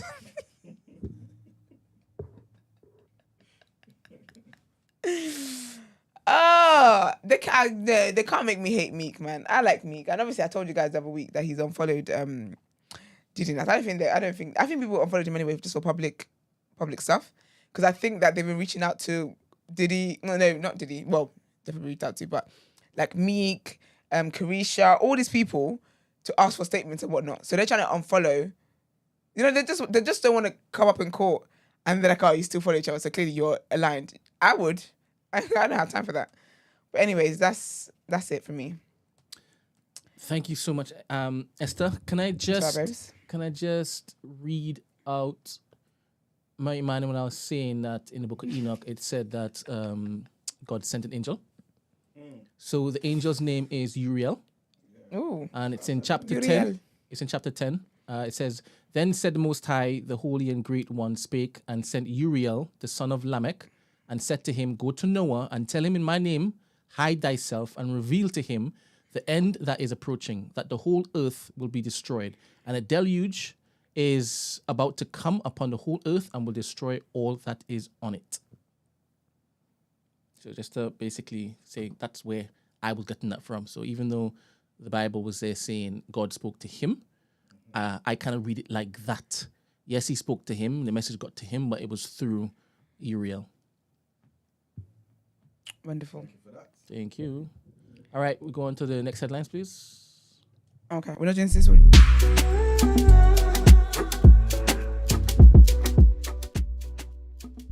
We're talking about Enoch and boats and whatnot. You don't want to give your advice. So what are you doing the headlines and then we'll do that? And then sis, what we do. Okay.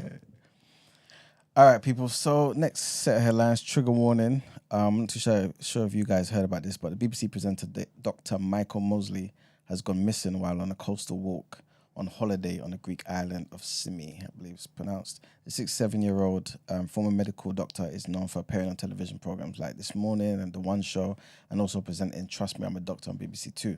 Senior Greek police spokesperson Konstantina Dimoglou confirmed searches for the star began early on Thursday morning, but they haven't found any traces yet. He went missing after he set off hiking along St. Nicholas Beach on Wednesday lunchtime. Spokesperson also said that he was at the beach of Nicholas with another couple when he decided to go back to his home in the area of Pedi of Semi. It was around 1:30 p.m. and he forgot his phone at the beach. Any and every attempt to track him down has not produced any results. Hopefully they find him soon, man. Next headline, the Central Bank of Congo has mandated that all electronic payment terminals in the Democratic Republic of Congo only accept Congolese francs. So this move aims to boost the use of the national currency and reduce the reliance on the US dollar, which weakens the franc. So according to the BCC, which is the Central Bank of Congo, this measure aims to strengthen the use of the national currency and encourage the population to prefer it for everyday transactions of goods and services. This initiative is part of a series of major reforms launched by Nicolas Kazadi, who is the former Minister of Finance, aimed at combating the dollarization of the economy and promoting financial inclusion. Currently, only 13% of EPTs, which is electronic payment terminals, accept Congolese francs, favouring the foreign currencies in the dollarized economy. The BCC, like I said before, is the Central Bank of Congo. Their new policy supports previous measures requiring prices and state payments to be in the national currency. Additionally, a Switch monétique initiative will integrate all bank cards to streamline transactions regardless of the issuing bank. So this policy now aims to make dollar transactions more costly than those in francs, obviously to encourage businesses and individuals to use the national currency. So we'll see what happens with that. And our last headline is basically about Elon Musk's did I say Musk again? I thought you were saying Elon Musk masks. No, Elon Musk's Starship returns to Earth without Could you exploding. not look? You said Musk twice. I don't know. Too much COVID talk, man. It's Fauci. You're glitching like you took the vaccine. It's crazy. Man, his Starship returns to Earth without exploding, bringing a return to the moon closer. So 3 previous launches ended in failure, with each rocket exploding. But this time, however, both managed to splash down in a controlled fashion. So, Elon Musk said that the launch was an epic achievement as the rocket returned back to the planet's atmosphere. He also said that despite loss of many tiles and a damaged flap, the Starship made it all the way to a soft landing in the ocean. NASA congratulated SpaceX on Starship's successful flight and hailed the launch as another step closer to returning humanity to the moon, then looking onwards to Mars. This is what Musk is saying, man. The world's largest and most powerful rocket, which is almost 400 feet tall, was empty as it soared above the Gulf of Mexico and headed east on a flight to the Indian Ocean earlier today. This was yesterday. Minutes after Thursday morning's liftoff, the first stage booster separated from the spacecraft and splashed into the Gulf precisely as planned. So everything was cool. And then after that, fired its engines, man. An hour later, live views showed parts of the spacecraft breaking away from the intense heat of re-entry, but it remained intact enough to transmit the data all the way to its targeted splashdown site in the Indian Ocean. So long story short, it was a big success. Big up Musk, man. Did you follow the news? Big up Musk. Did you follow the news about China's probe just taken off from the moon and coming back after they've collected certain samples? When was this? This was just 3 days ago. Yeah. I didn't look into it properly, Yeah. And then they put the flag on the moon too. I need to look into that. Yeah. So people who keep saying that, like, the moon doesn't exist or we don't have any picture stuff from space and whatnot. Yeah, they've had their probe go there. They've collected some samples and they're bringing it back. Yeah, those are flat earthers that say that, don't it? I don't know. Mark wouldn't say he's a flat earther. What, Mars don't believe we've been to the moon? He doesn't believe that the images that we see are real. Because some of them are not, though. This is the problem. What happened? With things like that. I didn't say that some... Okay. I could make some images now, right, but it doesn't mean that we don't have images from space. Yeah, we do. Right.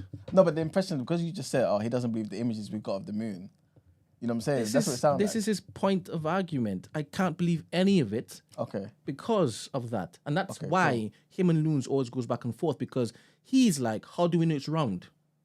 I don't believe the pictures. Do you understand what I'm saying? Mark said that? Yes. Mark, defend yourself. Sure. You don't believe it's round? Not that he doesn't believe it. He doesn't believe the pictures that they show you are real. So he can understand why the skeptics, the flat earthers, are saying what they're saying. Okay. And the news is obviously gets vexed because he be in the Facebook like groups, like fighting them. So now that he has his brethren saying that he might be a flat earther, like his mind is blown. He says, Loons. Crazy, right? Loons just knows, he knows the truth, man. That's the truth. All right, man. Time to pay the bills. Time for sis, what would you do? Let's just get into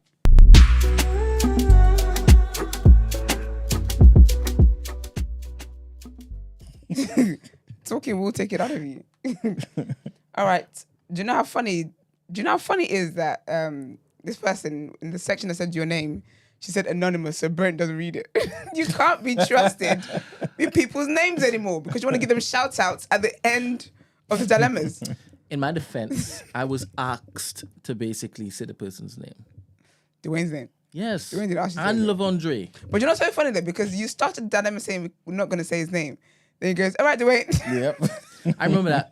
Fair. I remember that. And then What were you talking about? Then he something different. Then he popped up in the chat and said, "I'm the Dwayne." Well, yeah, it was too late. Because I mean, we're delved in. We used like this man's dilemma had like 5 episodes. Yeah. It was crazy. He had to show up. Because he sent in emails with full context. Full context. That's, man. yeah, I love that. Context. Big up Dwayne, man. Big up Dwayne.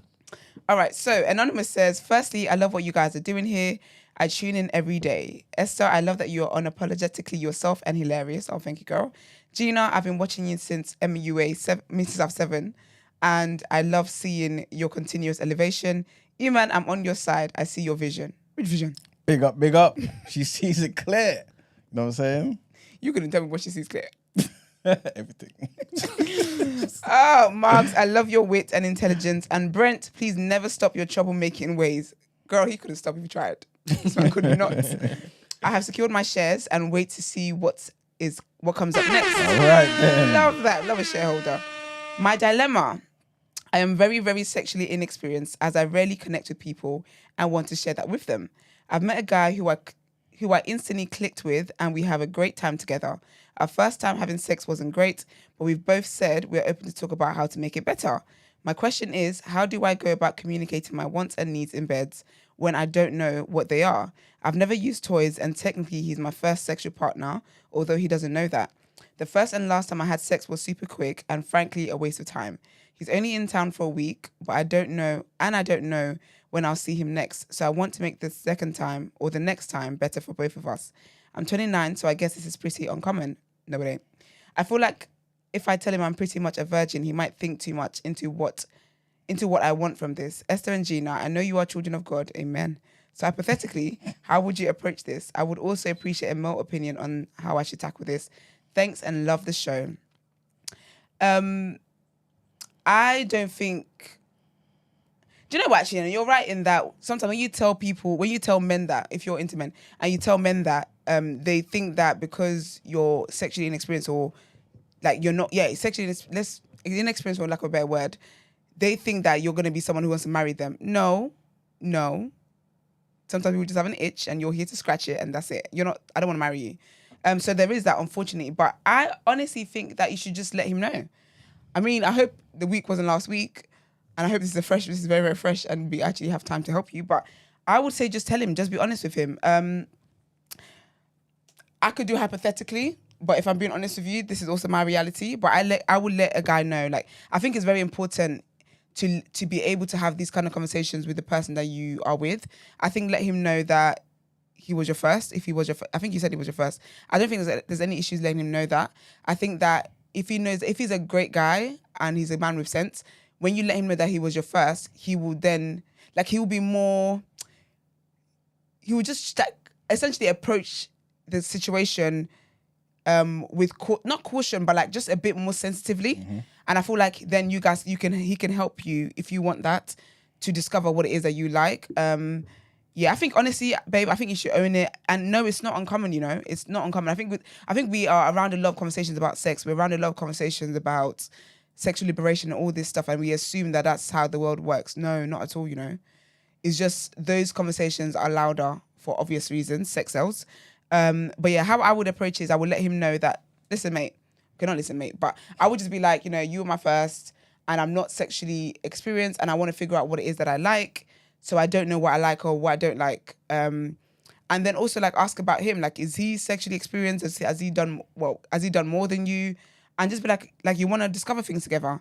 I honestly think it's one of those things where I think it's one of those things that is bigger in our heads than when it is that you actually have that conversation. And the conversation doesn't have to be like you're in a Zoom meeting, like, you know, sit down and let's get a contract out or anything like that. I think just be open with him and just talk to him about it.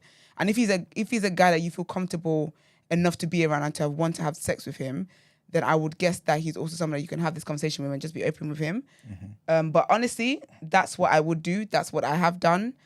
And yeah, if he feels weirded out by the fact that you were his first and starts to move weird, honestly, that's a blessing in disguise, trust me. But I don't think you should ever feel a way to tell guys that you're not that sexually experienced. Guys that you feel comfortable with and you actually want to go that way with, that you're not sexually comfortable and you are just discovering what it is that you like and what you don't like, and then see where you go. And if you don't, but then also like maybe, yeah, actually, I feel like when you have that conversation with him, then whatever you guys do, he will always check in. Do you get what I mean? Or guys that have sense will kind of check in with you and be like, are you comfortable with this? Are you fine with this? And da-da-da-da. But yeah, I hope that helps. Thank you, girl. What do you guys have to say? I think you pretty much hit the nail on the head, you know. The only thing I would kind of add is, she says, how do I go about communicating my wants and needs in bed when I don't know what they are? Yeah. So, like, I guess for you, you just kind of need to relate to him, like Issa was saying, that you are inexperienced. And if he's a serious guy or just a guy that's good and you respect, which obviously I'm assuming you do, because obviously you've given yourself at this point in your life to him, he'll respect that. And absolutely. He'll definitely consider that and navigate everything properly and allow you to learn, you know what I'm saying, the things about yourself and your body, you know what I'm saying? So, yeah man, I think it's best to communicate it to him, because you not communicate to him, I don't think does any Trust good, me, girl. You know what I'm saying? Like, Elon is working hard to close the what's that thing? The orgasm gap. Girl, I think yeah, definitely. Yeah. It's not gonna do any justice if you don't communicate, trust me. Yeah. It's best you tell him, man. And again, obviously, like Esther was saying as well, if the guy acts some sort of way, then it's a blessing in disguise, man. Honestly. You know what I'm saying? But I think, at a risk of of sounding some type of way, people don't come for me. To be fair, I don't have no time for that. But what I will say to you is, if you tell him this, I feel like he would actually value everything about you even more. And I think he would actually consider everything you're saying to more of a degree. So, long story short, I don't think anybody will come from this. Yeah, I don't think any. And yeah, nothing bad should come from it, ideally, but.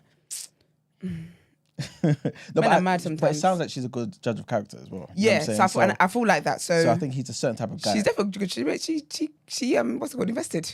It's true indeed. You know what I'm saying? You get better judging than that. Yeah, there you go. So I think I think the guy is a decent guy. I think I feel like you can probably trust him. Yeah, man. With that, if you trusted him with your body, because I take sex seriously anyway, and I feel like you can't just be connecting people just for the sake of it. That's my opinion. Yeah. Don't find me, yo. Don't lose your thongs in the process.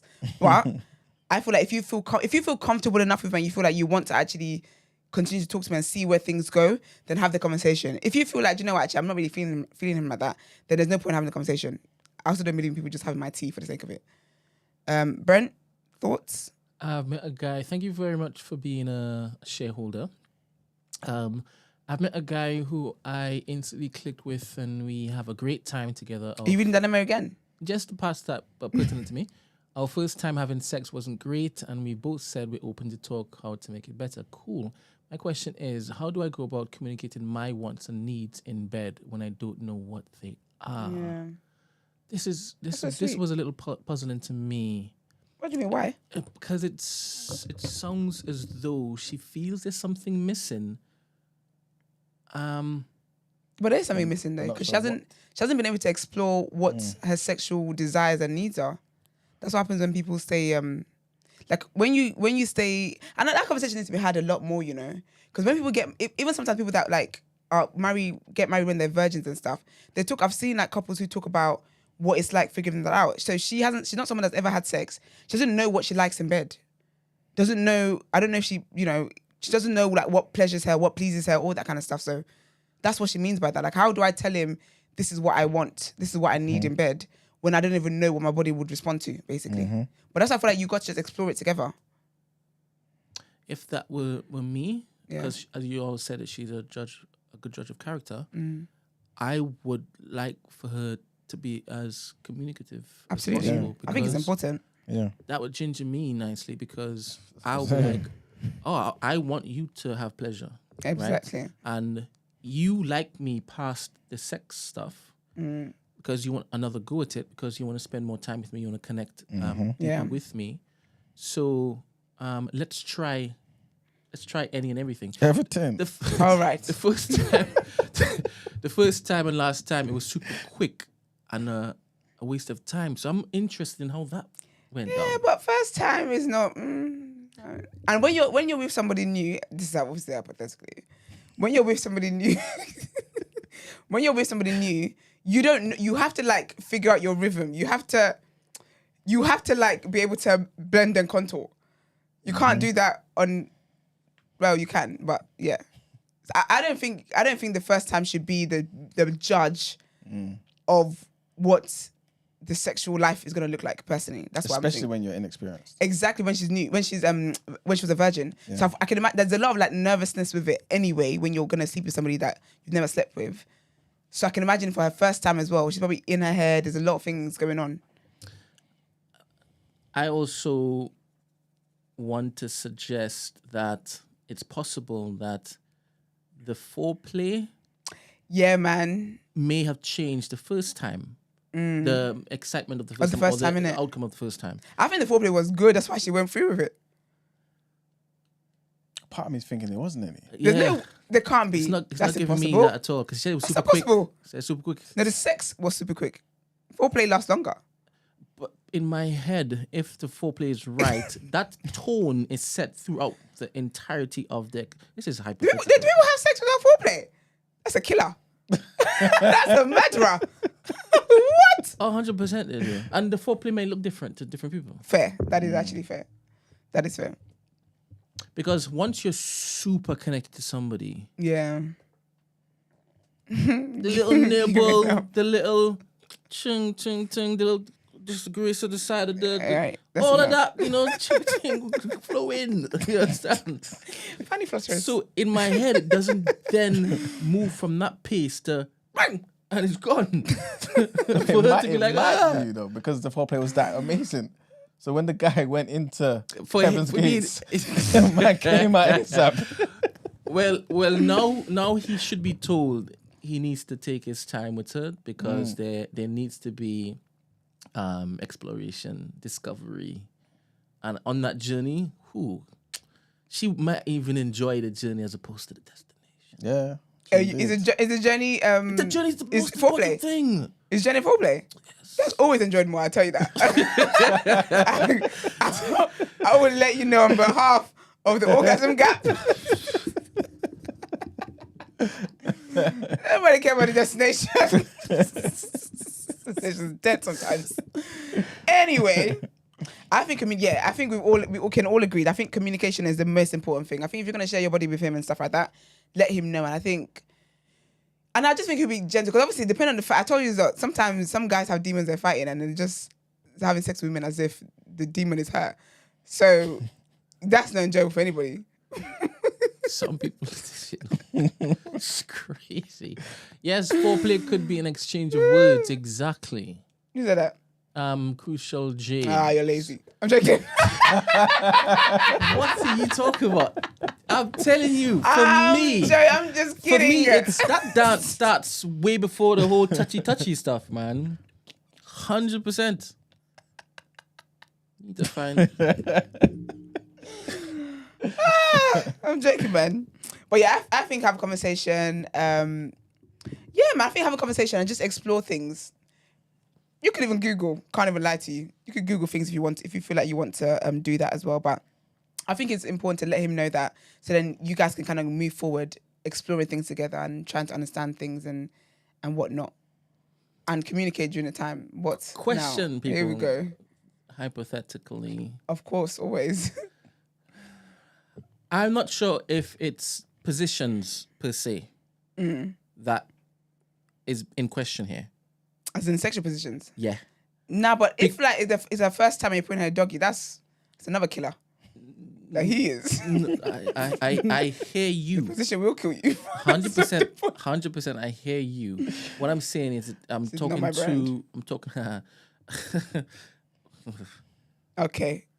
Close your mouth. I'm talking to her, saying she doesn't know what it is that she likes just yet, right? Just the quote unquote vanilla stuff might be the most mind blowing thing ever if the connection's there. So if they work on the connection, right, and start off with the quote unquote vanilla stuff, if they get all that right, any other positions may not be needed. Yeah. Do you understand? And once it is that you cement that connection, it's not weird or awkward then trialing other things because you already know that you all are compatible. So you're saying a vanilla position like missionary? Yeah. Oh yeah. It's effective, man, because you know what I mean. The white man took over the world missionary. So,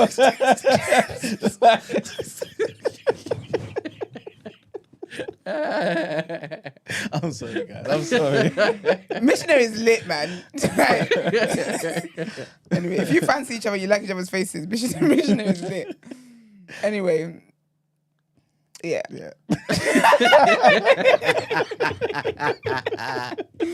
Oh my gosh, this is so funny. But yeah, girl, I really hope that these have helped. I feel like the key is basically just communication, honestly. Just let him know, be open, be honest. And don't feel like, because I think also like with culture, society and stuff, like religion, like it makes you get in your head a lot. So don't feel like there's anything wrong with the fact that you're 29 and like, girl, we see each other, don't you worry about that. And then, yeah, but I hope that helps. But if it doesn't, let us know. If you have any more questions, of course, let us know. It's all anonymous. It's all, she's definitely making sure it's anonymous, boy. She ain't playing no games. With her business out there. But if you guys want to send dilemmas in, send it through our lovely website, www.thenewblack.com/TDA. Yeah, we'll help you. Should we get into the last headlines? We've done that already. Wonderful. So what are we getting to? Reaction. Okay.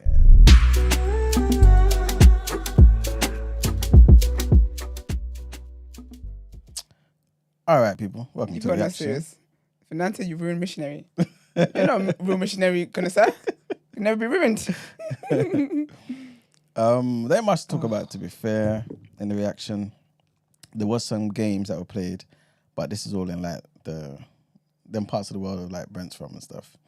You know, Brent, you know your team, your country played Grenada the other day. For the Congo CAF? Yes, that's the one. So for those that care, of course, because we care about everybody, let me just say the scores. Honduras beat Cuba 3-1. Panama beat Guyana 2-0. Costa Rica beat St. Kitts and Nevis 4-0. El Salvador drew Puerto Rico 0-0. Curacao beat Barbados 4-1. Trinidad and Tobago drew Grenada 2-2. Guatemala beat Dominica, 6-0. Nicaragua beat Montserrat 4-1. Jamaica beat Dominican Republic 1-0. And Haiti, big up Haiti, they beat St. Lucia 2-1. And the only other thing really is just to, I guess, mention the England's final squad for Euro 24. Goalkeepers, you got Pickford in goal, Henderson, Ramsdale. What do you think of that, Brent? Solid keepers? Yeah. Who's the main guy? Pope. Who? Nick Pope. Oh, Pickford? I don't know. Pickford. So he's going to be the starting keeper? Is it Pope or is it Pickford? Pickford. The main keeper. I can't remember. I think it's Pickford. Okay. I think it's Pickford. All right. Defenders, you got Dunk, you got Gomez, you got Mark Guehi, is that his name? Crystal Palace. Konsa from Aston Villa. You got Luke Shaw as well. Stones, Man City. Trippier. Kyle Walker, of course. Those are the defenders. In midfield, you got Trent Alexander-Arnold. You got Conor Gallagher. Mainu, of course, killing it. Declan Rice, of course, killing it. You got Walton from Crystal Palace as well. And forwards, got some solid people up there, man. You got Bellingham, of course. Jared Bowen from West Ham. Is it Eze from Crystal Palace? Foden as well. You got Gordon, Newcastle. You got Kane, of course. You got Cole Palmer. You got Saka. You got Tony, and you got Watkins of Aston Villa. I'm pretty sure that the starting 11 is going to be a solid team. To be fair, Steven's going to watch it. Huh? Steven's going there to watch it. He's taking Simeon and serious? Darian. And Sick. Daddy's going there too. Oh, nice, sick. That's going to be a sick experience for them, man. Big up them. But yeah, that's it for the reaction, man. Gave you a lot to react to, people. Mm-hmm. Done out here. I'm going to give somebody.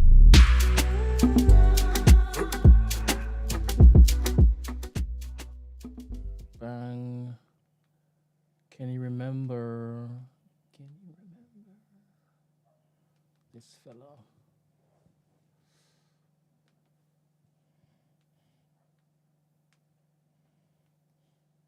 To your client having had a license on that day. And some indication or misunderstanding as to whether or not he had a license. Let me make it very clear, based upon what the court looked at, he has never had a Michigan license.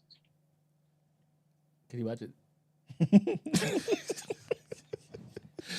Do you know what killed me about the initial video?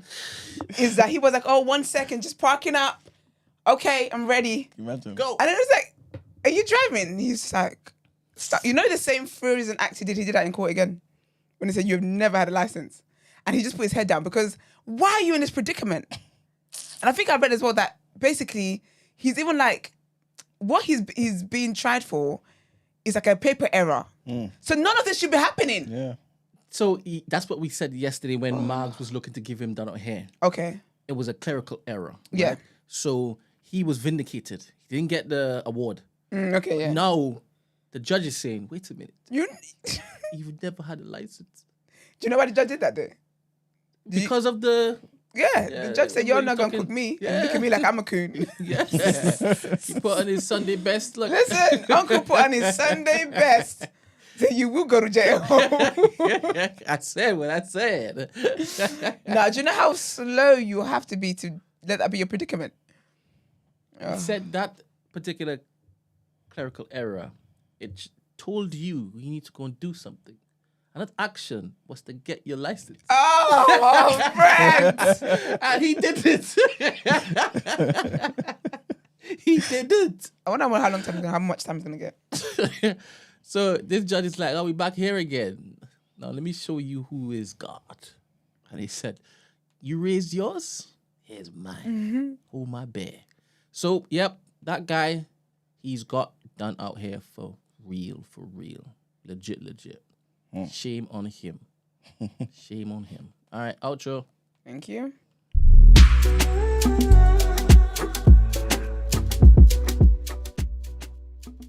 Let that little girl take the cupcake yesterday. Oof, I would have felt so bad today. Oh, he doesn't know the story. Basically, right? Shall I say sorry? 100%.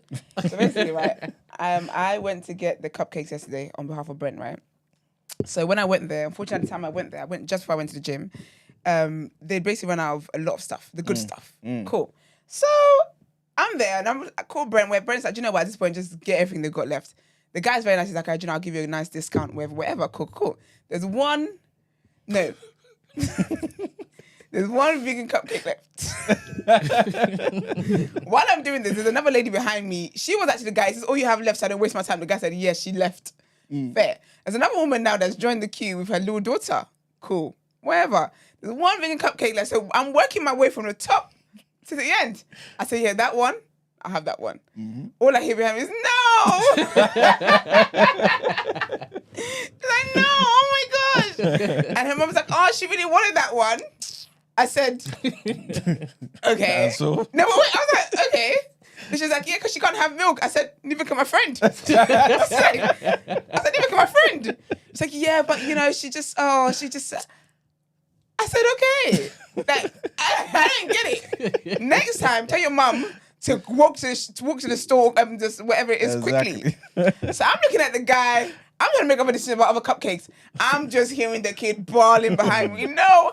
I said, gosh, I wanted raspberry ones. And Mum was like, do you want one of those? And the girl's like, no, I wanted that one. And I just said, anyway, I'm just looking at the guy. But then the guy is trying not to laugh because obviously this is his job. But he's seeing me and he can see that I'm in a limbo now. And I could just hear the child crying. I was like, it's okay, it's all right. I said, I was so angry. The weapon. There's no vegan cupcake in that thing. Give her the cake. I was like, give her the cake. I said, you know, forget that cake. Just put it back. And then the mom goes, oh, thank you. I said, well, she's crying, isn't she? Don't act like I did this out of the goodness of my heart. Your kid is annoying. And I'll be honest with you, yeah, before I gave it up, what I really wanted to say to her mum was, this is a valuable lesson to teach your child that you don't get to have everything that you want in life. You don't. Sometimes you really want something and someone else comes in and it's gone. But I didn't want to be cheeky because the girl was really in tears. So I just thought, do you know what? Actually, I feel like an agbaya. You know, you're playing with your little siblings and then like your parents looking at you like, let them play. Do you know what I mean? I really feel like, you know, I might be a bitch if I don't let this flipping little girl have the cupcake. But they were like, oh, that's so kind of you. That's really, really nice. I said, oh, she's crying. So I'm a monster. And we got 3 mini ones. What, mini vegan ones? Them little, them 2 by 2 centimeter joints. Yeah, you know, it'll do the trick. Oh. It'll be all right. But she was a little Nigerian girl, so... Oh, she's one of us?